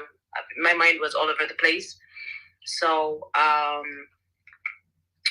it's hard, especially for me. Maybe a lot of people share the same feeling, but it's hard for me, for example, to sit here and say, we should do this, we should do that for Tigray in terms of like hydropower and like building factories and such. But last year at this time, I was in Maqala, and then I stayed there 3 months after the war, and I came back here. So I've seen partial of what was happening in Tigray.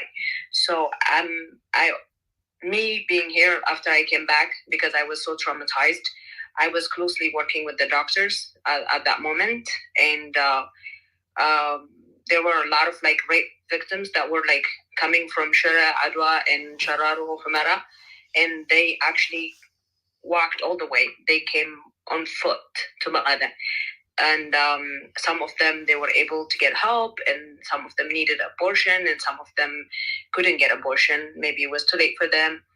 And there was no medication. So I'm sure some of you I have asked you to donate for Valentine's for Tagaroo, because we had to send money for like the rape victims, and then also for mothers who were expecting at that moment.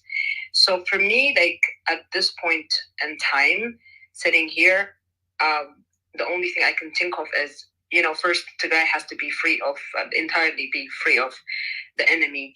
And then after that, the first thing I think we should do is like help the kids that are traumatized, and also like provide help for mothers and other like people who need psychological help, because I'm sure they went through a lot of like trauma and anxiety.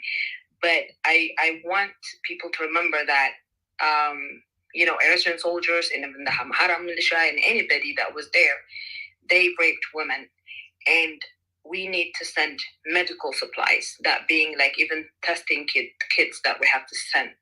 And because we have to make sure that if they need treatment, the treatment gets there, on time. That way we can save our people. And also, I know Dr. Wayne was saying how we have to accept the kids, even if the mother was raped. Those are Tigrayan children, and we have to love them. And thank you so much, because we did a fundraiser event, like I think it was during March of last year, like right after I came back. And then we were saying that we're going to send it to this woman. And I've seen a couple of people who I would think they would be wise enough. They're educated people, and they were saying, no, we should not accept those kids. Those kids should not be, brought to this world. And that was really sad for me to hear. So I want us to work on educating our people. We can work on I know that when I was in Maqala, we used to post every single day on Facebook, and there was this guy from Zalambesa. Every single day, every single morning, he always say we have to build Takaza number 2 and number 3, so we can be we can provide a lot of power to Tigray and stuff like that. So we can do all that. But first thing is first, we have to care for our people mentally, and then also physically, emotionally, and definitely we have to be acceptant of like the kids that are going to be born. At the end of the day, it's how we raise them.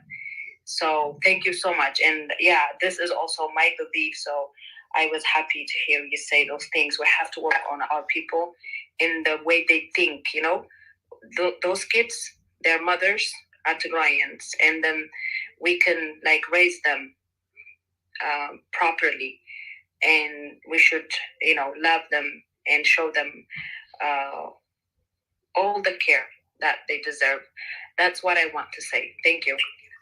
Thank you so much, Rahel. That was a wonderful.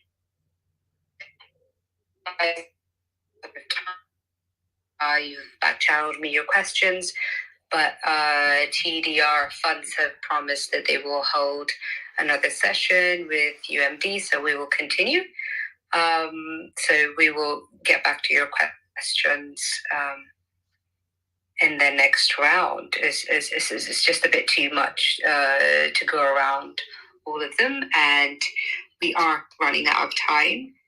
I think most of you are in Eastern time, but I'm on GMT time as well. So we have to kind of look the time. We do have lots going on. We have covered most of the questions, but we still have a lot to go. Yes, Salam, do you want to? Should we allow maybe the three individuals go, and then we can wrap up, or? Yeah, we have entertainment and auction on our next. Isn't that right, Asafa? You still with us? And I was thinking more of I think it's Phil de Rosa. Oh yeah, okay, all right. Let's just do that. We can go on and Phil de Rosa, right? Yeah. Okay. That's correct. I'm here. I think it's Field of Roses. Is it, okay, Field of Roses. All right. Okay. Hi, thank you. I think I sent you the questions, but I'll save on here. I was just wondering what your thoughts were on permaculture and rain harvesting to kind of go along with the community and personal gardening. And then my second question was, have you thought about implementation of hemp building materials?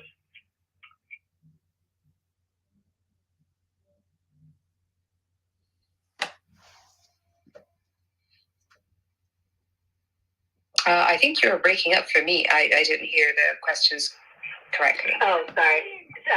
Can you hear me now? Yes. Okay. My question was about implementation of permaculture and kind of help with the community and individual gardening. Thoughts on that, and also thoughts on using hemp building materials to build sustainable housing. I can maybe take the hemp question.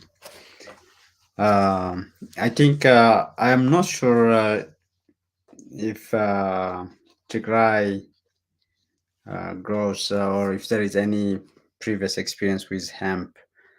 But if that can be done, I mean, I can see it to be a resource in terms of biorefinery, if you will. So for not only construction, but for manufacturing in terms of biomaterials, biocomposites, and even food.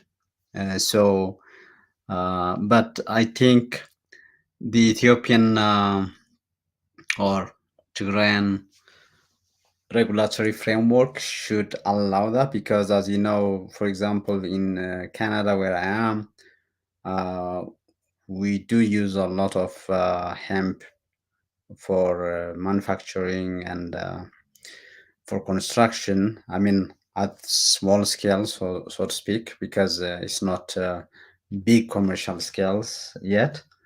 But there are states in the US that ban the use of hemp for the obvious reason of that very, very small drug content and so on. So I don't know if there is an existing even hemp plant and if it's allowable, but that's why the design of sustainable Tigray should also look into what are the enabling policies and structures, the how you feed in from research to the industry for commercialization, and what are the incentives that the government or the public sector can provide to facilitate that connection and so on. So I'm a big fan of hemp, and I did a bit of research on that.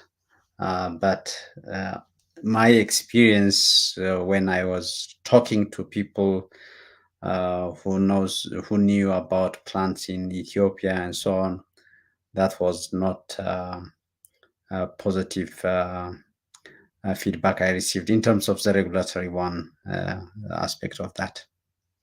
Thank you. you. Getachew, can I send you a link to a cigarette that actually works in the hemp concrete industry? Please. Yes, actually, my research was on cement combining with hemp, and I did a sustainability, if you will, assessment of that for a developer, a product developer in Alberta, Canada. So I would be interested in that. Thank you so much. May I speak, please? Who is that? Sorry. It's me, Mnet, please. Oh, okay. If you could just quickly. Okay. Okay, go ahead. I will be very brief. Okay, go ahead. I would love to reflect on two things. And the first one is the collaboration. Of course, the two things I would want to reflect are also interrelated to one another and good enough to discuss on this first session, which we trust will continue. And the one I want to start with is the collaboration between or maybe how could the diaspora collaborate with the people and how we could be involved. I think this may vary from sector to sector, but then again, it depends on, very largely depends on the assessment and what assessments are we going to have. And with this, again, I still have Taglai speaking in my mind when he said, do we have the data on the damage assessment inflicted? How much is damaged and all that, you know?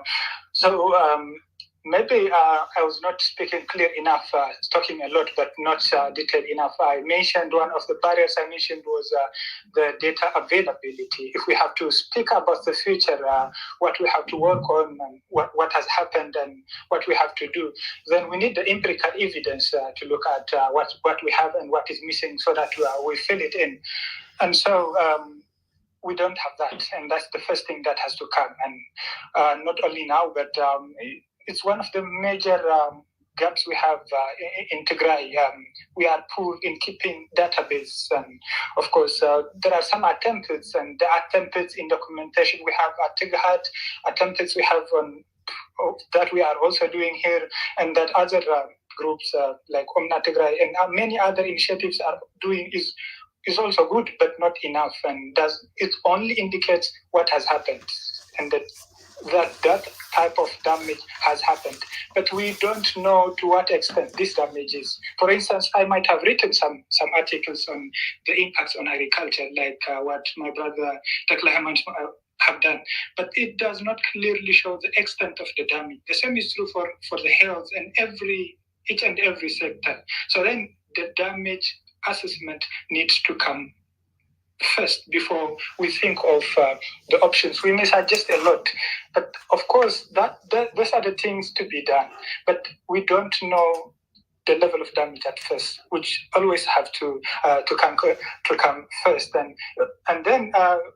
Taglai also and Taglai and Addis also literally mentioned also the framework in which we have to think of the reconstruction, which is again another puzzle which remains uncertain to me. And I will not go in detail, but because the future is still uncertain.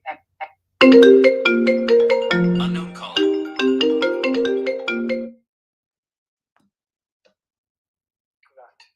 So then, but once we do the assessment, then we could go.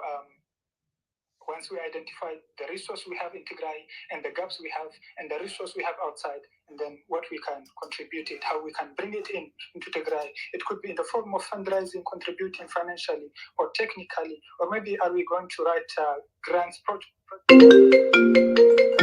Unknown caller.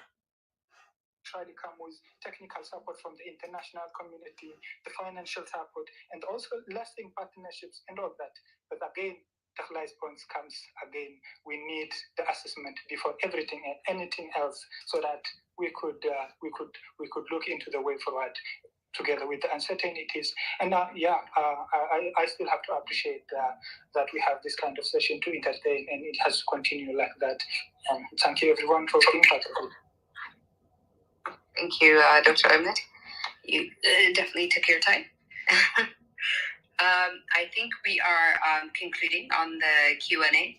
Unfortunately, I know we have lots of questions to go, but we are have the auction and entertain your questions. And I've also attached the YouTube link for UMD, which is live. Do have more questions to our panelists. Do follow them on their social media. You can direct message them, back channel them. And then I will pass it on to Rahid, who's going to follow up with our entertainment, no? Yeah, I think, is it Asafa or Rahel? Yes, I'm here. Rahel is around too. Yes, I am right here. And I know Johannes was very excited to host this entertainment situation as well. By all means, please go ahead. Yeah, he's going to sing for us. What? I don't know about singing, but I'm happy to be of service. Although it is quite late in the UK, so I'm not sure how long I could be around, but definitely anything for Tigray, I guess. Yes, that's the spirit. So, so thank you, everyone. Thank you for everyone that has been here as a participant or just as a listener. Thank you so much. Tigray is proud.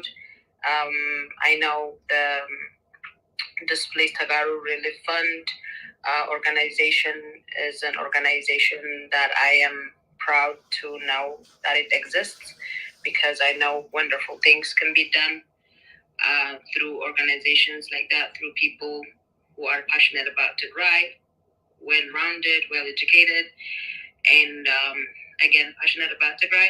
So thank you for all that you do.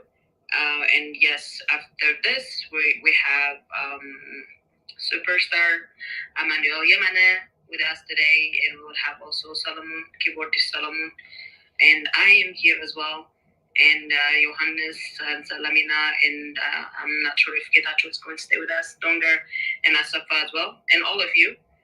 We're here to raise funds. It's Giving Tuesday, and we have a couple of things that are going to be auctioned off. So I want to say welcome again and again. Asafa, do you want to say something? Yes, please. Thank you so much for giving me that opportunity. Before we run off to the entertainment phase of this event, I would like to say on behalf of TDRF, I would like to thank Professor Getachew and UMD team for hosting us, and for all the presenters here. I'm not going to name you all. And for our dear hostess here, Dr. Salam and Johannes, and another Dr. Salam, who is also was doing managing the Q&A, and our moderator, Dr. Malay Buchanan. Thank you so much. This will definitely continue. Very interesting points, enlightening points discussed. I hope this continues. Thanks so much. Asafa, I think you confused the Duchess with the doctor, but I'll take that. It's absolutely fine. I think I saw. Actually. Wendy, did you want to say something? And I will say, well, I'll take that too. Well, I'll take it. But I don't know, Wendy, you had your mic off. Did you want to say something? Oh, no, I was going to say thank you. And I was very happy to hear a name, Malay. That's the name of my daughter. And it looks like Dr. Malay and I have a lot in common. I also had my graduate school in Norway. So I was very happy to hear her voice. That's nice to meet you all. That's a side note. Thank you for having me today. Thank you so much, Dr. Wainey. Thank you so much, everyone. And please, we want to encourage you to start having the conversation. You can actually organize your own group. I know, Noam, I think earlier you raised the question of even a lot of questions that could be explored. So why not have small groups? Why not start talking about sustainability? Why not start talking about rebuilding and development? I understand the circumstances are very different, but we want to encourage you to take this to our next level. Thank you so much.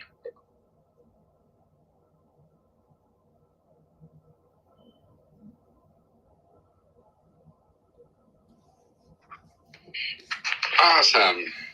Music on. Where's the DJ? I'm trying to bring up Danite X.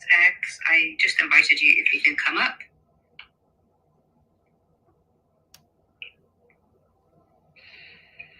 Oh, she's up. Great. Welcome. So who's playing music for us in the entertainment section of this wonderful fundraiser? We do have some auctions coming up, guys, so this is the fun part. Who's playing music? Obviously, there will be an Europe music. That's how we should start this session. Otherwise, I'll remove myself. All right, DJ Don. All right, Europe it is. Maybe. You think I'm joking, but I'm not. I will actually leave. No, I'm not joking. Okay. I enjoy it. Absolutely. I second that. So we do have the DJ here, right? Asapa? Yes, he is here. Hi, dear. Welcome, so you're choosing a song for us? He's choosing a Europe song. Awesome.